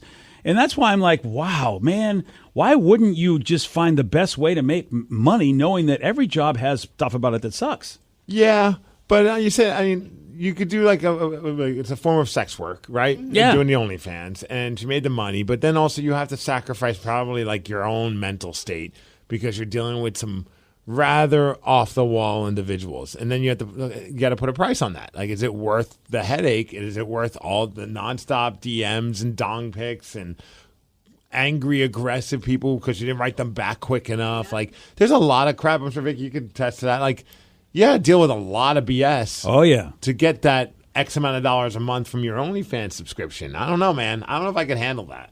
I've had to take a few breaks, definitely, because it's a lot of fun to get creative and, like, depending on what obviously you're doing for your content. Like, I love to do just funky, crazy makeup sometimes, or I'll do like cosplay stuff. But then people are just jerks. Either they're trying to neg you to get your attention, or they're just very needy. And it's like, okay, I don't have time to do this with 100 different messages multiple times a day. And it's just like, I need a break because it's just draining. It's a lot harder than you think. I feel like there's probably a lot of people are entitled because they're paying. So they're like, I gave you $4.99 this month. Yeah. You should answer me at 2 a.m. every night if I want. Right. Yeah, that definitely is the sucky part of the job. I guess it's just a matter of, does the job pay you enough to deal with it? That's true. Yeah. Whereas I know the job is not paying Vicky enough to deal with it. But if all of a sudden Vicky was making $1 million a year from people like that, I feel like Vicky would be like, oh, right. Or you could hire somebody to just really go through those messages for you, which is, I think, what a lot of people do. The ones that are making a ton of money, they're probably not even looking at these messages. For instance, she's dumb. You just got a financing loan for your roof. I got $133 a month for a few years. She's just an attention, you know what, Ski. I don't know who's dumb in this situation. If she got the money, she's done. She doesn't have to pay anything for a month. Yeah, every I month. Feel like dumb's the wrong word, sir. Yeah, because you have a loan. She's got it free. That's not dumb. And she wasn't even naked in these pictures. No, you're absolutely right. She's just. I mean, she's really in something. You see less at the beach. So yeah, I don't think she's dumb at all. You know, I think if I would do that in a heartbeat if I could. If I could make money that way, I'm just, unfortunately they gave me the wrong body and the wrong gender to do it. Yeah, I mean, if you start seeing me on top of my roof wearing Mickey ears and a one-piece bathing suit, you'll understand why. Yeah. I got news for you. You think I can raise $1,100? I would love that as a social experiment to see if people would just. Yeah, I would, just so you wouldn't do it again. Like, good news, babe. I figured out how we can afford these Disneyland tickets. Get on the roof without a massive dent in our wallets. Can I borrow one of your one-piece bathing suits? Yeah, I would pay you to never do it again. Okay. Hey, money's money. I don't care what you're paying me for. Well, again, that's the idea. You're right. What do you care? We're all hoes. I feel like when people judge other people, and this is a little sensitive for me because I'm currently in a battle with my therapist about sex work. Why are you having an argument with your therapist about this? Well, just because you talk about things in life that you think are cool or whatever things you do. Next thing you know, the conversation of sex work comes up, and my therapist definitely has a negative opinion, saying that everybody involved in sex work has mental issues and they're being taken advantage of and they're being abused. And I'm like, look, I don't have stats, but I don't believe that's true for everybody. But you're also having an argument with someone who probably wants more clients and is going to say something like that. You're right, sir. I mean, she makes a living off of other people's There mental you go. anguish. Of course she's going to be like, everyone's got mental problems. Tell them to come to me. Exactly. Which is what's sucky about people charging for their services in any profession, especially something like that. So you guys going to arguing over this? Yeah, that's me. I argue over everything. Is it like it's lasted longer than 10 minutes, this argument? Oh, yeah. Of course, she doesn't care because she charges by the hour. So she's like, hey, Oh, if you want to talk about this all hour, what do I care? And you know me, once I get into a fight, it's like next thing you know, that I'm the idiot going, did I just spend money on this? What am I doing? Well, that will be X amount of dollars. Yeah. Sure, BJ, you won the argument. Yeah, exactly. I think at the end of the day, the real idiot is me. Right. Yeah. But you know what? I'll probably go back and argue again. But there is. I could see you coming back the next therapy session with like a folder of stats about sex workers, and like you did your own research and all this kind of stuff. Dude, I went for my physical yesterday, and I had to talk about. Well, I'm going to tell you what the hell. I don't care. I had to talk about what the average amount of sex a person my age should be having, and my therapist was like, "Dude, you want sex way too much for your age." And so I had to have a conversation with my PCP yesterday, going, if the body wants what it wants, why is that a wrong thing? It's like, I get that I shouldn't force my partner to have sex as much as I want. Right. That makes sense. But why am I wrong because my body's ready to go when it's ready to go? It's like I don't take pills. It's just where I'm at. I mean, what do you want me to tell you?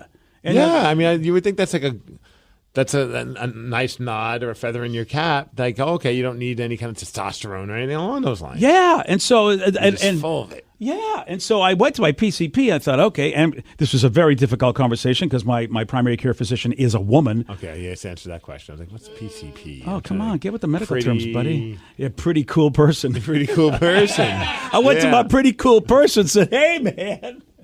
And so I had to sit there and ask her, and, you know, she's a young woman. I'm like, look, she goes, you got any more questions for me? And I'm like, do I have to talk to her about solo time? Do I really have to do this? But this was the therapist. One more thing. The therapist said I'm abusing myself, basically. So if you're disagreeing with these, if you're disagreeing with your therapist about like certain things that like you like to do. Yeah, maybe you should find a different therapist that like kind of understands where you're coming from with those things. I mean, because I feel like this is going to be like you're going to be hitting your head against the wall arguing about these things if you feel so strongly about them. Here's the slippery slope of therapy: is that when someone's coming to you saying you may have issues. The problem with people who have issues is they're in denial, and so that's what I don't know. You know, it's like I see what you mean. That's why I'm going to Steve. I'm running around talking to everybody, going, I want to be sure that I'm not in denial, but at the same time, I want to be sure that my therapist isn't just trying to make more money off of me. And so that's what I had to go have this very awkward conversation with a young doctor. And I'm like, oh, hey, Doc. Yeah, I got one more question, and it rhymes with Doc. Yeah, what's up, Doc? Me. Yeah. And I mean, and you know what? It was awkward for her too. But she did. The doctor goes, I'm so happy you feel comfortable enough with me to have these conversations. And I go like, I don't know if I don't think you're comfortable with me having these conversations with you, Doc. And it's like, you say, hey, Doc, don't worry. Right now, I do not have that going on. She had this look on her face like, please don't ask me to check anything. Yeah. Like we were having a conversation and she's like, I can see the look in her eyes. She goes, I do not want to see an antique organ right now. Please do not ask. Could you imagine if you're just like, I have all these things. I have full sex drive, blah, blah, blah. Also, I think I might have a hernia. Can you check that? Yeah. You could just see, Steve. She's like, I do not know. But the doc was just like, yeah, I don't understand why people tell you. I mean, you can do what you want as long as you're not injuring yourself. If you don't break anything and you're not really causing problems for your partner. Stay away from vacuum cleaners. Yeah. What's the issue? So, yeah, the PCP doesn't agree with the therapist. So have you told the therapist this? No, I got one coming up. Got a meeting coming up. Oh, boy. It's going to be, I know. And you know what? I'm not going to work on anything. Said you should fire your therapist. No one should ever make you feel like wanting sex too much is wrong. I know. It's weird. And so when I get back to the therapist, I'm going to get. Here's the thing: the therapist is an addiction therapist, and so that's the filter. They cover all the addictions, like the gambling and whatever, drugs and alcohol and sex addiction. And it's like, well, okay, and don't even ask about the view about pornography. They're not a fan. I could already make the assumption that. You could. I think porn is awesome, BJ. Yeah. Just the plots, though. Don't watch the actual sex. It's really really frustrating to be like, well, I mean, I get people do have issues and people do have addictions to things, but it's like that. Somebody can go have a drink and be fine. Though I know that alcohol addiction is horrible, but we don't throw alcohol out for everybody because other people doesn't bother at all. They have a drink and they're cool. So is their main thing addiction therapy? That was a big part of what this person does. Yeah. Why'd you go to her? Like, I mean, is she looking for something that you're addicted to? And she's like, well, it's not drugs, it's not alcohol, it's sex. I didn't know this was the deal. Oh, okay. I just got assigned this person as I went to this particular clinic, and I thought it looked like this. I thought, hey, this. Did you walk in that day with a stiffy, and they're like, we know exactly who you need to see? It's very possible. I had a math book though. I thought I covered it up pretty well, just like back at junior high. Steve, I felt like I was all set. You had the long jacket over. Yeah, it. Tied the sweater around. I don't understand why they would have identified me as anything. Today's podcast was brought to you by Travis Gagne, bankruptcy attorney. Here's another question from a listener. How long is a bankruptcy going to affect my credit rating? Of course, most of the time, by the time we're talking about filing a bankruptcy, the credit has already taken a huge hit. Chapter 7 is going to affect it more negatively than Chapter 13. Chapter 7 stays on your credit report for 10 years from the time you file. It usually takes 7 or 8 years for your credit scores to get back into the normal range in a Chapter 7 case. However, your credit will start to recover even in Chapter 7 after about a year. You'll be able to get credit again right away, usually before your case is even over. Chapter 13 stays on your credit report for 7 years and usually takes about 3.5 years for your credit to get back in the normal range. So Chapter 13 will mean your credit gets better much more rapidly. Thanks, Travis. If you have more questions about bankruptcy, you can reach out to Travis anytime at choosetherightchapter.com. That's choosetherightchapter.com. Thanks for listening. I'm Snoop Dogg, and I'm giving up smoke. I know what you're thinking. Snoop, smoke is kind of your whole thing. But I'm done with it. I'm done with the coughing and my clothes smelling all funky. I'm going smokeless. Solo stove, fix 5. They took out the smoke. Now you can have a nice blaze without any clouds ruining your day. Go smokeless. Go to solostove.com. Tell them Big Snoop Dogg sent you. Are you dealing with a personal injury? Don't go it alone. Turn to the experienced team at Phillips Law Firm. Their attorneys have helped thousands of clients get the compensation they deserve. Call Phillips Law Firm now. Call 1-800-JUSTICE or visit justiceforyou.com. Lovers, your local lingerie and adult store has gifts of pleasure for partners who know it's nice to be naughty. Turn up the heat this holiday when you shop at any Lovers store. Let our knowledgeable team help you select the best pleasure presents and save 20% on your purchase with Lovers Afterglow rewards. Just mention Love 20 at one of our 18 Western Washington locations. Offer valid with free Lovers Afterglow rewards membership until December 31st. Some exclusions apply. Killers of the Flower Moon is now on digital. Oh my God. From director Martin Scorsese, Leonardo DiCaprio, Robert De Niro. You got one more chance. I'm coming after you, son. Killers of the Flower Moon. Buy it now on digital. I'm Snoop Dogg, and I'm giving up smoke. I know what you're thinking. Snoop, smoke is kind of your whole thing. But I'm done with it. I'm done with the coughing and my clothes smelling all funky. I'm going smokeless. Solo stove, fix 5. They took out the smoke. Now you can have a nice blaze without any clouds ruining your day. Go smokeless. Go to solostove.com. Tell them Big Snoop Dogg sent you. Have you or a loved one been injured in an accident? Are you struggling to recover fair compensation? Look no further. At Phillips Law Firm, the experienced personal injury attorneys will fight for your rights and get you the justice and compensation you deserve. They handle a wide range of cases, including car accidents, slip and falls, medical malpractice, and workplace injuries. Justice is a phone call away, so don't wait. Call today for a free case review. Call 1-800-JUSTICE or visit justiceforyou.com. Your home is going into foreclosure and you feel like a financial wreck. You don't know where to turn for accurate information. I'm bankruptcy attorney Travis Gagne. Let's talk about some legal options. If we work quickly, we can propose a plan to save your home, modify the loan, or in many cases even eliminate your second mortgage. The consultation is free. I've helped hundreds of people just like you make informed decisions about whether to save their home or exit it on a reasonable, organized timeline. The chapter you choose sets the tone for the next chapter of your life. Please contact me today at choosetherightchapter.com. That's choosetherightchapter.com. Let's play Beat Migs. It's time to play the game. So everybody scream his name. Beat Migs, don't be a loser. Whoa, Beat Migs, you're a loser. Who's ready to beat me? Yes. America. I know Zach from Tacoma is. Zach, are you there? I'm here. How's it going, guys? So good. How are you? I'm pretty good on the way to work. Oh, that sounds great. All right, Steve, now get out of here. Goodbye. For those playing at home, Zach has 60 seconds to answer 10 questions. You can pass all you want, but you will only get 3 guesses per question. Are you Sounds ready? I am. Beginning with C, having an extreme or irrational fear of confined places is called what? Claustrophobia. Yes. Hogwarts was divided into 4 houses. Gryffindor, Hufflepuff, Slytherin, and what? Pass. Animals that sleep during the day and are active during the night are called what? Nocturnal. Yes. What is the largest tendon in the human body? Pass. What color is the black box on a commercial airplane? Black. No. Blue. No.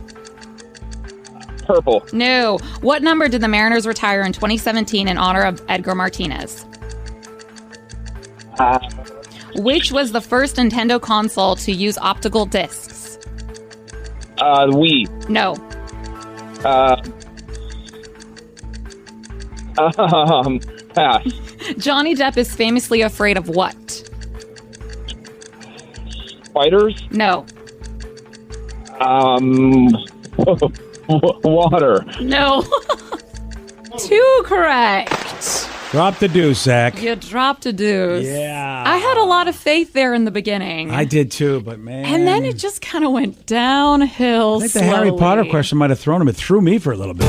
Did it? I finally figured it out, but it threw me. Like, how do I not know that? I know, it really makes you think. Oh, I mean, Danny was probably like, of course, how does anybody not know that? But I didn't. I don't think Steve will know it, to be honest. Oh, if he knows this, if he gets this, I might have to call him the Luck Bomber of the Year. Luck Bomber of the Year. Because you don't know anything about this particular franchise, really. Okay. Let's see. All right. Steve, are you ready? Oh, yeah. Beginning with C, having an extreme or irrational fear of confined places is called what? Claustrophobia. Yes. Nice. Hogwarts was divided into 4 houses. Gryffindor, Hufflepuff, Slytherin, and what? Dumbledore. No. Nope.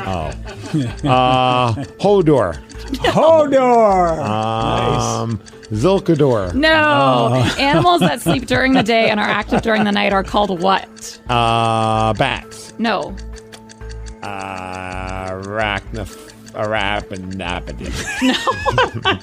Night crawlers. No. What is the largest tendon in the human body? Largest tendon. The Achilles? Yes. Nice. What color is the black box on a commercial airplane? Orange? Yes. What number did the Mariners retire in 2017 in honor of Edgar Martinez? Number 11. Yes. Great to see him at the game. Yeah, I know. Yeah. Which was the first Nintendo console to use optical discs?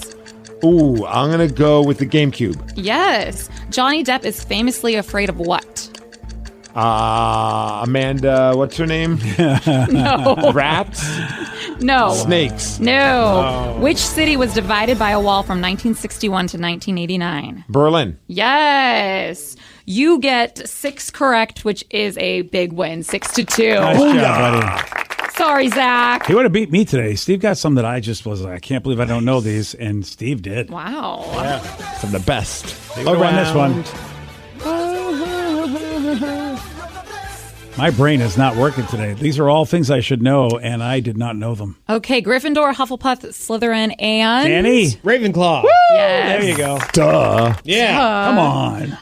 Zach did get that animals that sleep during the day and active during the night are nocturnal. Nocturnal. I could not think of the word. You sure couldn't. Yeah, but now that you say it, I know it. And Johnny Depp is famously afraid of what? How famous is this? I don't think. Does any of us know? It's a very common fear people have. Heights?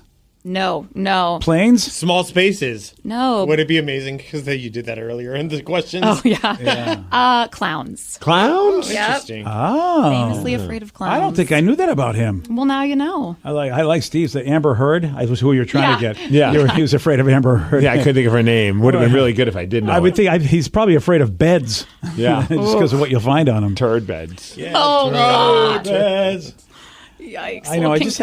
Here's the thing.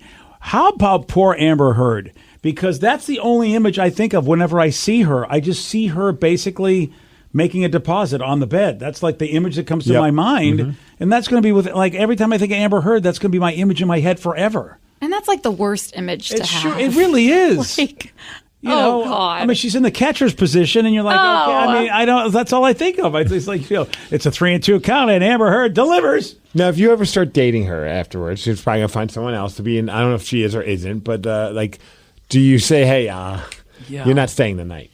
No, we're gonna have to ease into that. I need full trust that I can leave the bedroom while you're still here. Or do you get the plastic sheets they do for people that wet the bed? You just put that on there just to be sure. That extra layer? Yeah. So, probably. Yeah, I probably have to. Gross. Oh, that's nice. Yeah. Amber Heard, everybody. Hey, let's talk about generations, which I love to do in this show. Yes, you do. Well, it turns out the Zoomers out there, Generation Z, because you know what? They're getting older. They're now a viable generation. Which is we have to respect them? Yeah, isn't it weird, dude? I mean, we've been doing this show long enough. Were there even Zoomers when we started doing this show back in 2006? I don't think they even were Zoomers. What year is a Zoomer born? I think it's got to be 2010 and beyond. Am I right about that, or is it a little earlier than that? It might actually be 2005. Well, it says between 97 and 2012. That's a Zoomer? It says late 90s into the early 2000s. Oh, Z, wow. Yeah. Okay. I didn't realize it was that early. So, yeah, okay. there's plenty of... Oh, they've been around for a while. Okay. Well, my apologies. I should have respected you sooner. You know what? Generation Alpha is what I'm thinking of. Yes. That's the one that just recently... Yeah, we don't care about them yet. Okay, good. Yeah, so Zoomers out there, which of course are after millennials, and will be the generation that will hate Gen X. So Steve will be in my position. Right now, boomers and millennials are fighting, and Steve's like, nobody cares about us, but you wait. The Zoomers, Gen Z, they love us. The Zoomers are coming for you, buddy. No, man, they look up to us. I don't think that is very... I can't believe that to be true. Well... Yeah, I don't know either. Yeah. How about they love voice memos? And I know that function on my phone, and it's that little microphone that you can actually put a voice memo in a text. And so when you send a text, it's not a text. It's a, hey, here's a little message. Dude, I actually know a lot of people who use it, or they'll use like the voice recording on like an Instagram DM. Instead of DMing me, they'll just record. And I'm like, when the hell did we start doing this now? All of a sudden, like, this has existed, like this voice memo thing on our cell phones has existed forever, and no one ever used it. And now all of a sudden, we've got people using it. And I'm like, I don't know if I want this. This is what I'm telling you. It's starting. I think I know why, and it's the same reason why they might send a picture as opposed to just writing something, and it's because you can't preview it. So you have to listen to what was said. Oh. Or if it's a picture, you have to open the message, and then the other person sees that you read it. Oh, so so there's no way to look like you haven't looked at it. See, I know, that's an interesting concept because they hate phone calls. They say Zoomers hate phone calls. Maybe Vicky's onto something. You know why? It's because they get to say it. It's probably quicker, but they still don't have to talk to you. Yeah, that works. You can just record it. But, if you have to call somebody, then you have to actually have a conversation. That could last like more than a half a second. That is true. Unlike a phone call, you can respond to this whenever you want. Yeah. Yeah. So I understand. And honestly, like I joke about it, but I do understand. Like I have my buddy Jordan who does like my online coaching for fitness stuff. Right. So like sometimes I'll ask him a question and then he'll send me an Instagram DM in like a voice memo. And he'll say, he's like, it's going to take me way too long to respond via text, and I'll end up not getting back to you for like a few days. But if I could just say it while I'm on a treadmill or whatever, wherever he is doing his thing, I could explain it to you way better over voice. See, that's why I like a phone call. So now I guess this is going to be a happy medium. A lot of the folks that wrote this article think maybe it's because of the pandemic, too, is why people craved human interaction. So they wanted to hear voices because they weren't interacting with people. I like they crave human interaction, but not enough to actually have a phone call. Of course. Let's not get crazy over here. Not enough to like say, let's get together. Yeah. Text aren't enough, but you know what? You are too much. So let's do the happy medium. See, the only other people I know that do this are my grandmother and my dad. They will send me voice messages because otherwise they'd be calling like 10 times a day to just tell me a random thought, but they don't want to text it out. Well, it turns out your grandmother and your father are cutting edge with the Right? Zoomers. I do want to put a request out there. If you're going to do it, at least sound kind of perky when you talk on the. Because I have a buddy like that's from the East Coast that will sometimes leave me a voice memo, and he's stoned or tired, but it almost sounds like he's talking dirty to me, even though he's not. He's just like, "Hey, Steve, I was just giving you a call today." And I'm like, "What is like? What are you like? Are you flirting with me, or like, did you not get enough sleep yesterday?" It is interesting how people don't know. Right?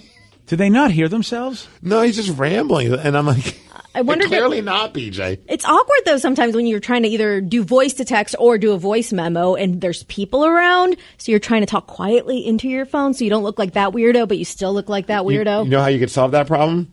By texting. Yeah. That's it. You know, Steve, we're spoiled. I think because of what we do for a living, we forget that most human beings don't know how to talk dynamically, and they're really boring.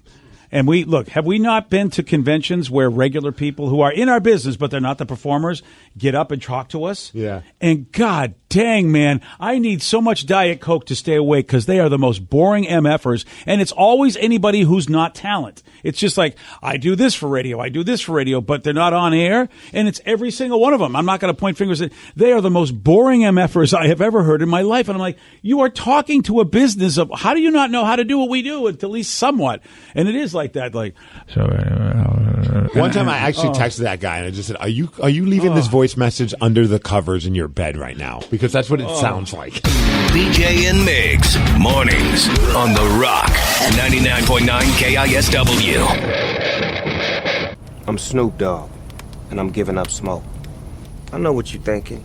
Snoop, smoke is kind of your whole thing. But I'm done with it. I'm done with the coughing and my clothes smelling all funky. I'm going smokeless. Solo stove, fix 5. They took out the smoke. Now you can have a nice blaze without any clouds ruining your day. Go smokeless. Go to solostove.com. Tell them Big Snoop Dogg sent you. Are you dealing with a personal injury? Don't go it alone. Turn to the experienced team at Phillips Law Firm. Their attorneys have helped thousands of clients get the compensation they deserve. Call Phillips Law Firm now. Call 1-800-JUSTICE or visit justiceforyou.com. Lovers, your local lingerie and adult store has gifts of pleasure for partners who know it's nice to be naughty. Turn up the heat this holiday when you shop at any Lovers store. Let our knowledgeable team help you select the best pleasure presents and save 20% on your purchase with Lovers Afterglow rewards. Just mention Love 20 at one of our 18 Western Washington locations. Offer valid with free Lovers Afterglow rewards membership until December 31st. Some exclusions apply. Killers of the Flower Moon is now on digital. Oh my God. From director Martin Scorsese, Leonardo DiCaprio, Robert De Niro. You got one more chance. I'm coming after you, son. Killers of the Flower Moon. Buy it now on digital. Hey, you got something to say? I got something to say. They're wild, rabid, and on the loose. This is Listeners on the Loose. 99.9 KISW, The Rock of Seattle. Listeners on the loose. It is simple. We got a number. You can call it, you can text it, 206-803-ROCK. That is 206-803-ROCK. Call, text, and do what Steve says. And that's just to show some energy and bring it. Otherwise, we have to hit that gong. Say goodbye. Goodbye, old friend. Call us or text us at 206-803-ROCK. So I said, morning, y'all. It's Tequila and Tacos, a name that BJ knows. He knows me. Tell BJ I said, what's up? I know them by Tequila and Tacos? Apparently. Does he understand that as I travel this road in life for as many years as I have, is that I do forget things like that? I was willing to put money on it. Like when I saw that text, I'm like, I guarantee BJ will not remember who this is. I have no idea who you are, sir. Well, say what's up. There is a great restaurant down by Lumen Field called Tequila and Tacos that is fantastic if you're going to a game this weekend. Okay. That's what that reminds me of. Fair. Yeah, I also would... It's probably, you know what, this is one of those this is a complaint that's like, oh, first world problems. But you really have to ask yourself, how many times have we interacted? And when was the last time we interacted? Probably you got Tequila and Tacos. because I'm not a tequila and taco guy. I like tacos, But I not a think tequila guy. maybe that's their name. They're like, hey, man, I'm tequila and yeah. tacos. When was the last time we communicated that I actually saw your face in person, tequila and tacos person? Well, they said hi. And just I say appreciate the back. hi. And I'll I just do. be like, hey, man, but I don't know who says you are. hi back. Send a picture. I don't know. I don't remember you by that moniker, and I'm so sorry. I bet that's your superhero name, and I feel badly about it, but I feel like, there's got to be some expectation when, you're like, when was the last time we even interacted? It was a good friendship. Yeah. Sadly, it's not a friendship anymore. Yeah, I'm sorry. I'll just delete that text. You ought to delete that text. Well, tequila and tacos, forget everything I said. BJ says hi back. I'm trying to be on a path of truthfulness. That's Yeah. what my therapist has sort of been saying. Is like, what, speak your truth, not in a mean way, but just don't lie to people. Don't sit there and go, oh yeah, I remember it, when you go, you don't. I'm trying to be better at that. That's always good. Yeah, That's it makes it easier. I think it does, because I catch myself all the time, and I go, why did I say that? That is a complete lie. Why Yeah. did I just say that to that person? Because other people will be like, "Oh yeah, I've heard that song, or I've seen that movie," and I'm like, "No, you haven't. I could tell you haven't. Like, you could just admit that you didn't. Like, I'm not going to change my opinion on somebody for something as trivial as that." But if I want to impress you or make you think that I care about you, it's kinds of what sometimes I'll do that. I go, oh, that you like? Yeah, great. Because I would not be impressed by that at all. In Yeah. fact, I would lose respect for someone if they're like, "Oh no, I actually never saw that movie. I was just trying to impress you." I'm like, "Who are you trying to just be a normal dude?" Like, Yeah, that's the lie. problem. Is that People get weirded out whenever they'll hit me up like, "Hey, come out to my band show." I'm like, "I'm not gonna be able to make it," and then they'll be like, "Well, why?" I'm like, "Because I'm just gonna stay at home with my kid." And they're like, "Well, that's not." They seem like that's like a not a good enough excuse. Like I should have been saying like, "Oh, I'm saving puppies that night." Like I don't really understand like why I have to have a reason why I can't do something. I just don't feel like doing it. It's nothing. That's personal. a tough one with bands. Well, you could also just say that. That's a too. tough Just one. Say, I just don't want to go. I have. Yeah. That's what I'm saying. Like, I much rather stay at home. Like, I get very few nights at home on the weekends. Like, I kind of just want to be able to chill and watch some shows and hang out with my kid. It is funny too when just anyone you decline plans with, and they're just like, "Well, why can't you?" And it's like, here's my favorite. I told you why. I know that's my answer. Because staying at home sounds like more fun. My favorite is this, and it's about the bands. Is that and this is how they lead off. Really haven't listened to your show much lately. I was wondering if you could plug my band. And I'm like, okay, you understand how this relationship works. The only way I know you is that you're a listener, and hopefully you help me in my business. But you're saying you don't listen anymore, which means you're not helping my business, and then you're asking me to help your business. Like, does your brain not even see, no, sir, no, I'm not going to do this? Bands are very aggressive with that. I've had some bands hit me up and be like, "Hey, man, can you get me on the Migs cast? Love the show." I'm like, "Well, I haven't done the Migs cast in over 3 years, so there's a very good chance I won't be able to." And I'm like, and how much do you really love the show? Right. I mean, I'm like, you're not listening unless you're listening to old episodes of the Migs cast. Like, I have not done one in over 3 years. Like, what do you? No, I can't have you on the podcast. Does it ever throw you off when anybody calls you by your old nickname? No. Like, you're like, "Oh, yeah, I listen all the time. Hey, STP. Oh, I'll get that sometimes. I think that's funny because Yeah. my wife will be like, "I bet they haven't listened in a while." I'm like, "Probably not," but at least they remember something. Right? Yeah. That's awesome. Yeah. So I'm going to be I more spit truthful. on their shoe and I go, "Get out of my face." That's a good way to do it too. Yeah. That's how I handle everything. Just spit on people's shoes. Oh, okay. That's a good way to go. What do you do if your mouth's dry? Oh, never mind. I don't Wow. know. Why did you ask that question? You know what they say in court. Do not ask a question of the witness that you don't already know the answer to, because this I don't know what you guys were thinking. I was just going to say flick their nose with your finger. Like, Oh, is that where? Yeah. You guys jumped the gun. I thought you were going to flick things out of your nose to them. I think we jumped the love gun is what we did.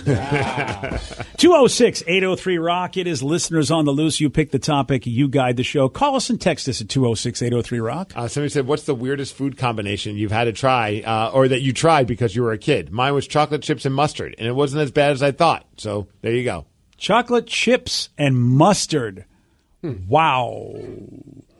I remember having. I don't ever want to try that. My thing was carrots and mayo. That makes sense though, because mayo's kind of like that's what It's a salad dressing. Well, it's like salad. Yeah, like but I would ranch. just have a jar of mayo and I a get bag it. of carrots and just dip them in and eat it. That honestly doesn't sound that weird. Yeah, to it really me. doesn't sound weird Everybody to me. that I ever did that around thought it was the most disgusting thing they ever seen. Really? Yeah. Those people are high. Yeah, I thought it was, and it's delicious. It's It's very healthy because you're having carrots. I mean, it's like, what do you think ranch is? Ranch is just like amazing mayo. Or I think of like a banh mi like sandwich because they have the carrots and then there's always like that good aioli on there. Banh mi, baby. No, my mom she said this was like a dessert or a treat that she had in Mexico involving carrots, but they would just like shred the carrots, put lime juice, and then sugar on top.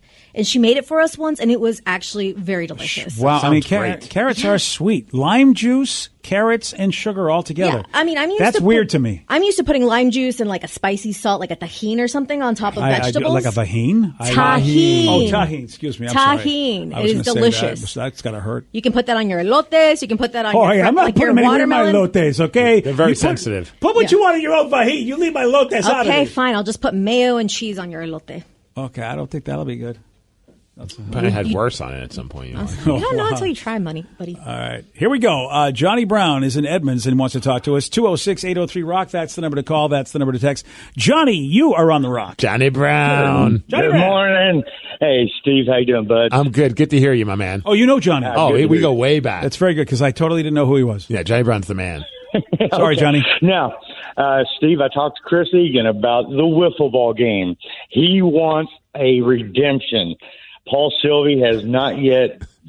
What's happening here? What is going on, dude? Back. A wiffle ball game between Steve, Andy Savage, Jody, and we're going way back. We were at Green Lake and set up, and we had a wiffle ball game, 9-inning game against Dennis Bounds, Lori Moorcock, Paul Sylvie, and Steve gobbled up the ball at second base to me on the pitcher's mound, and I went over and tackled Paul Sylvie for the 27th out. We win 3-2. Who was Johnny Brown that he was on your team? Johnny Brown's just a buddy, and so we just had him on our team. He's a ringer? Yeah, he was. Okay. Him and his son.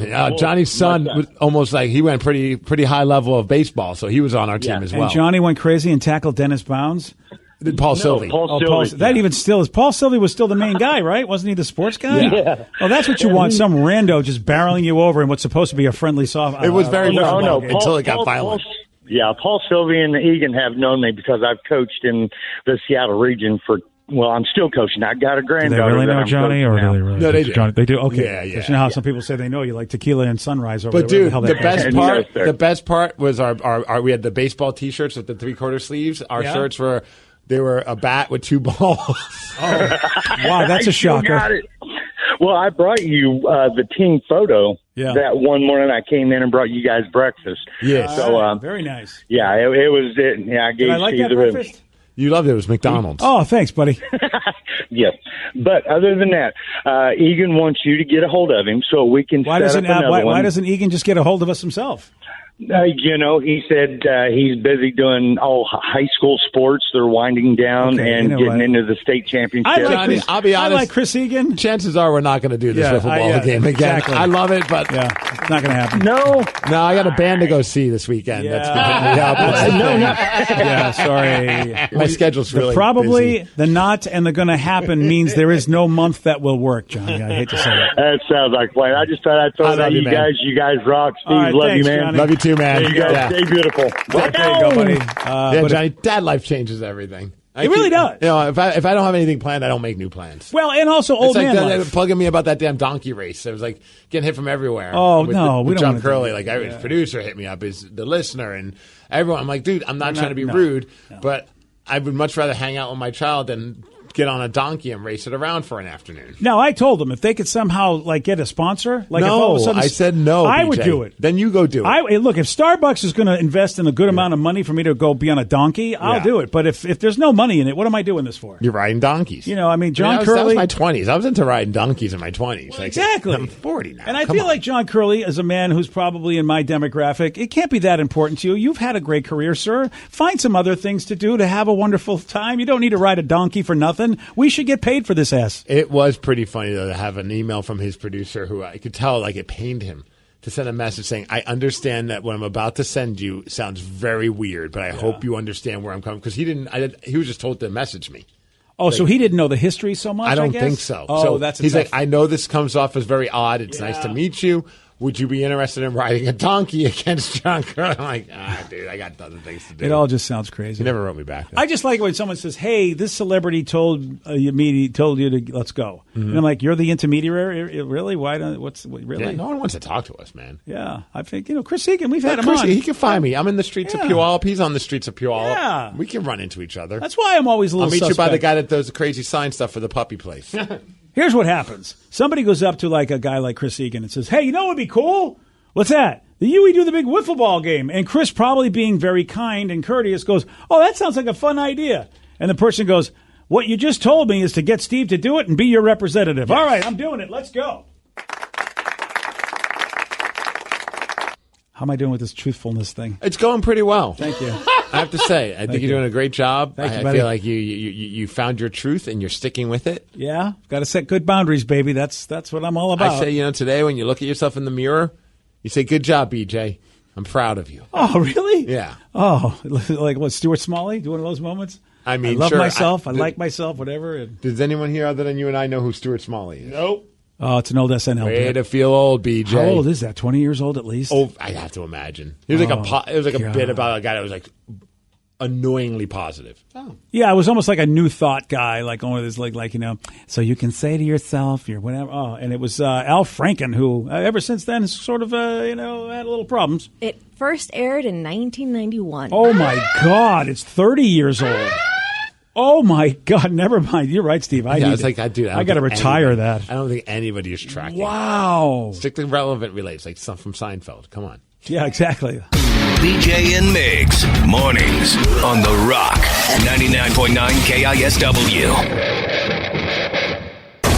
BJ and Migs, mornings on The Rock. 99.9 KISW, The Rock of Seattle. It's listeners on the loose. You pick the topic. You guide the show. 206-803-ROCK. That's the number to call. That's the number to text. Let's go to Joe Dredd in Seattle. Joe, you are on The Rock. Good morning, my friends. Morning, Joe. What's up, buddy? Okay, well, so I was listening to that segment you guys are doing about albums that are good all the way through. Right? Yes. From beginning to end. And just to throw my 2 cents worth in here, my pick is the very first Pretenders album. Oh, that's interesting. And, that's going way back. Well, I wore out 3 copies of that on vinyl before it came out on CD. That's how much I love that album. Wow. Huh.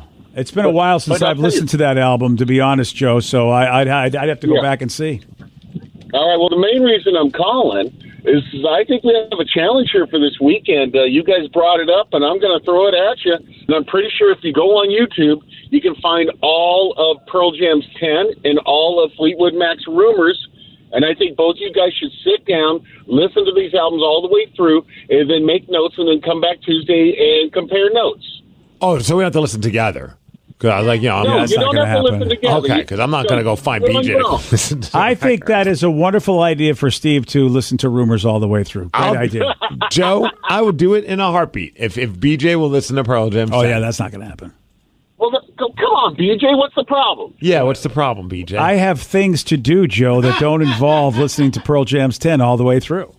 Well, you can't take 45 minutes out of a day. Now you know what? You've figured it out. Yes, you are correct. I cannot. You could be driving somewhere and put it on. You could be on the crapper. You could do whatever you want. You don't, Joe. I think you don't understand. Steve does not get bothered by anything. This is the first thing in the history of me working with him that irritates him. Every time it gets brought up, he gets pissed. Because it's utter bullcrap. That kind of power I have to keep. That's the only thing I got on Steve. How about this, Steve? You do the Fleetwood Mac Rumors and get ahead of them. Well, look, as you were speaking, what am I pulling up on my Apple Music? Fleetwood Mac Rumors. Boom. Joe, I'm going to do it as a solid to you. Wow. I am All so right, you know stoked. what? While I got you here, while I got you guys here on the phone, hey Steve, I got something for you. Maybe you should stop backing up into that wall you're about to hit. That maybe before you even think about telling us. I think he's going to honk the horn. Yeah, okay. That's my man. There we go. All right, thanks, guys. Take care, Joe. There you go, Check Joe. out Always Human, his Kiss tribute band. They're awesome. yeah. Well, enjoy Rumors, dude. I think you'll have a good time with it. It's only 40 minutes, man. Yeah, 40 minutes. I can listen to it on my way home today. Go right ahead. I will. And by the way, when you get back next week, I still will not have listened to 10. I say, I know Go Your Own Way. I like that song. I like the Dream song from the commercial. Yeah. So there you go. I'm already 2 songs in. Is that what Don't Stop Thinking About Tomorrow on that one? I got Gold Dust Woman. I know that one. Oh, yeah. Yeah, Don't Stop's on there. There you go. Oh, dude, this is going to be easy work. Oh, easy peasy. Mac and cheesy. You're set. Sweet. Yeah. Meanwhile, you know what I'm not going to do this weekend? Listen to Pearl Jam's There 10. we go. How do you feel about that? He's trying to look like that he's not bothered, and No, he still is I'm trying bothered. not to curse. Yeah, Because my first thought is... I can't let this go. There's no way that this magic power I have over you, there's no way I'll ever listen. I just can't ever listen to 10 because then I'll have lost this. Can I say, this is dark. Oh, whoa. Wow. But whenever that day comes when you decide to leave this planet. Yes, BJ, sir. I'm going to be there. Yeah. First of all, to make sure you're gone. No, I'm kidding. Don't blame you. You really I'm got to gonna check. be there. And I'm gonna slide a couple earbuds in your ear. Oh, are you? And during the entire ceremony, I'm gonna play Pearl Jam's 10. While I'm dead? Yes. Well, I don't know how to tell you. I don't. You know how this works, right? I don't know. There might be a soul in there. I don't know. No, I feel like it's been gone for a long time. Yeah, there's no soul in here right now. So But if good there luck to you. was, I'm gonna make sure if there's any kind of weird afterlife thingy that involves your ears still working. Yes. You're going to listen to Pearl Jam's 10 You know, before you put 6 feet underground. If you're going to come to my funeral of whatever it is, I have no problem if you want to play 10 in its entirety. Wouldn't that be weird if all of a sudden someone saw me doing that? Like, what are you doing, sir? Yeah, you would. Yeah, that would be great. Why are you putting headphones on this guy, earbuds in this guy's ear? He's finally going to listen to 10. Yeah. And they go, sir, we're going to have to ask you to leave the state. It's Listeners on the Loose. You pick the topic. You guide the show. 206-803-ROCK. That's the number to call. That's the number to text. Since we're sticking with the dark conversation, someone texted and said, I don't know if you guys saw the interview where Brian Cox talked about why he didn't want to watch his character's death on Succession, but it got me thinking, if you were going to die on a TV or a movie show, how would you like to go out? First off, gosh, I feel like such a loser that I have not watched Succession at all. I don't even know what Succession is. It's on HBO. It's a gigantic show. Okay. I don't know what it's about. I think about a family of people in the world of finance, I think. Brian Cox is a great actor. I've seen him in other things. I have no desire to watch this, but everybody just raves about what a great show it is. And I think this is their final season. Huh. So I feel lame. So how funny is this? I'm reading this article and it says that, he doesn't want to watch him die because he says my own death will come soon enough. And he's 77, which is kind of a crazy thing to say. I don't blame him. That's a really good point. You just never know when in reality you're going to kick the bucket. Okay, though. I hope this wasn't a spoiler, by the way, that he's dying. It was earlier in the season. Okay, apparently. good. All So, sorry. I'm reading text about shows I don't know. I didn't intentionally mean to spoil Yeah, you it. probably did if people are waiting to binge the whole. Some people do that. They wait to binge the whole thing. Well, hey, good news, Sarah. He didn't win in Survivor. He also did not win. His character's already dead. Brian Cox So did not he win in Survivor. Didn't win Survivor. So if we could die, if you could pick a way to die in a movie or a TV show, how would you want to go out? Oh, man. I got mine. Okay, what you got? I mean, it's the biggest fear when I'm on the freeway. I might as well go out that way. A bunch of logs come off of a Final truck destination and just take me out in the most glorious way. Oh, yeah. They all hit me. So many people who, when The Walking Dead was on television, so many celebrities said, please let me be a zombie. I think Scotty Ian from Anthrax was one. Yeah. Yeah. And so a lot of folks got to live that dream. As a matter of fact, some of the actors, because, The Walking Dead had a cast that rotated all the time. You didn't know who was going to live or die in that show. Nobody lasted that long, really. And so a lot of them, some of them were depressed. They were like, you know what? I did not get to be a zombie. They just killed me off and they stabbed me in the brain before I could turn. And they were like really bummed because they wanted to be zombies. But I think for me, I would like to die in space. Oh, okay. Like Gravity? Yeah, well, like George Clooney? Maybe maybe Star Trek transporter accident. They're beaming me up from a planet and something happens and I don't come back and I'm just gone. Because I've seen that happen a couple of times. It's kind of a scary death, but, it's kind of like, beam me up, Scotty. And then just have them fighting. Captain, we need more power. Captain, more power. Try inverse phase. And then. Are you wearing the red Star Trek shirt? I have to. Right? Isn't that the sign that someone's going to die? I got to wear the red shirt. Otherwise, it just isn't right. I do have a close second. I just thought of if we're involving like celebrities taking us out. Yeah. It'd be kind of cool if Chucky killed me. Oh, nice. Oh, yeah. Right? That'd be pretty awesome if I could be in like a Child's Play film or a TV show and Chucky takes me out. Yeah. I wouldn't mind if, like, maybe Darth Vader just cut me down. That would be kind of cool. You know, like that would be really cool. All right, Vicky, how you going out in a movie or TV? See, it's not that dark because it's a fake world. Right. Yeah, it's fine. We're not talking about death, really. It's pretend dead. Yeah. I definitely want like some sort of jump scare, like, oh no, everything's fine, and then all of a sudden, boom, I'm dead. So either like getting hit by a bus at the last second, That's a or good pick. Or like, I just want to scare people, like, no, you're fine. Or Funny even, hit like a bus. You know how somebody's always for Yes. comedic stuff, they just get completely wrecked. Hey, I'm good. I'm fine. Yeah, or that's like, a fun way to go. Scary buddy, like Alien style, where just something explodes out of me, just bleh. It doesn't sound I right, wanna but I know where you're going with freak that. everyone out. I have to that go is- out epically. Alien style, even to this day, alien style does freak me out. Oh, yeah. Because everybody's like, oh, I think I'm fine now. And then, it's like, there it is. I think I read that in that movie, they didn't tell people what was going to happen, the actors, so a lot of the reactions were real. That's cool. If I was an actor, I'd be like, you son of a... All right, let's see. Danny, if you had to die... Actually, can I tell you, I just want Danny to die. I don't care how it is. Okay, well, that's a little dark. Yeah. Now Is that too dark? Yeah. But it's Love you fake too, death. BJ. It's fake death. Ah. Oh, okay. No, I'd want a serial killer to kill me and then bake me into a pizza and then eat me. Okay, oddly specific. Yeah. I thought Okay, about this a million you times. said I was dark. Yeah. Okay, I just want Darth Vader to have a fight with me and I lose. He just wants people to eat him? Just to troll What the Danny, hell I is- want them to put pineapples on that. Yes! Dang it, I didn't think about that one. That I will support. Matter of Then fact, it becomes a comedy. and since I look like, the Green River Killer, Danny, I'll help you out with that. Oh, God, all right. Yeah. All right, Sarah.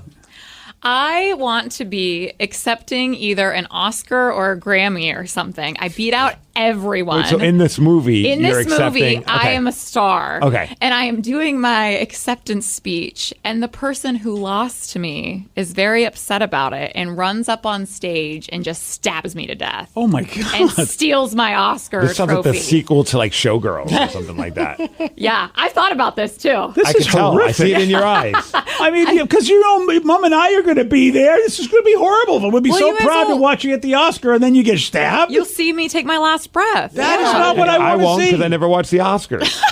Can it be like the MTV Music or Video Awards? Yeah, it could be something cool. Yeah. Oh, okay. Yeah, you get the You'll watch the YouTube clip. Oh, 100%. Oh, yeah, and just like blood going everywhere. Do you want them to stab you with the statuette? Oh, yes. Right? Just takes it from my hand and just bashes me with it.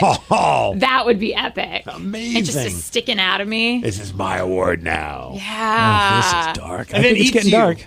Oh, yes, Yeah, of yeah. course. No, this With pineapples on you. Yeah. Can we stop a eating little human sweetness. beings? Yeah. Can Yeah. we really stop the eating the human beings? I really don't want to That do was that. Danny's idea. He's all into I know. cannibalism. Danny's probably Well, just that was binge it. watching Yellow Jackets, and that's his issue. I mean- don't need enough of that. I don't need any of that. Yes, but also Sarah's dream is to get eaten after she dies. That is my dream. I don't want to know that about my child, who I don't know where Did you you just get show that from. picture to the in-laws? I mean, we can't do that, right? What? They're the two exceptions that they What time don't is have the, to eat what time's me. the weekend start, Steve? Can we leave now? I'd like to leave now. Oh, yeah, you're still in the room. My bad. Yeah. Everybody thanks. else has to eat me, but the in-laws don't. Nobody's going to I've eat seen you. enough. They've been scarred God enough. dang, this is not, no. Today's podcast was brought to you by Travis Gagne, bankruptcy attorney. He's here right now and has agreed to answer more of your questions about bankruptcy.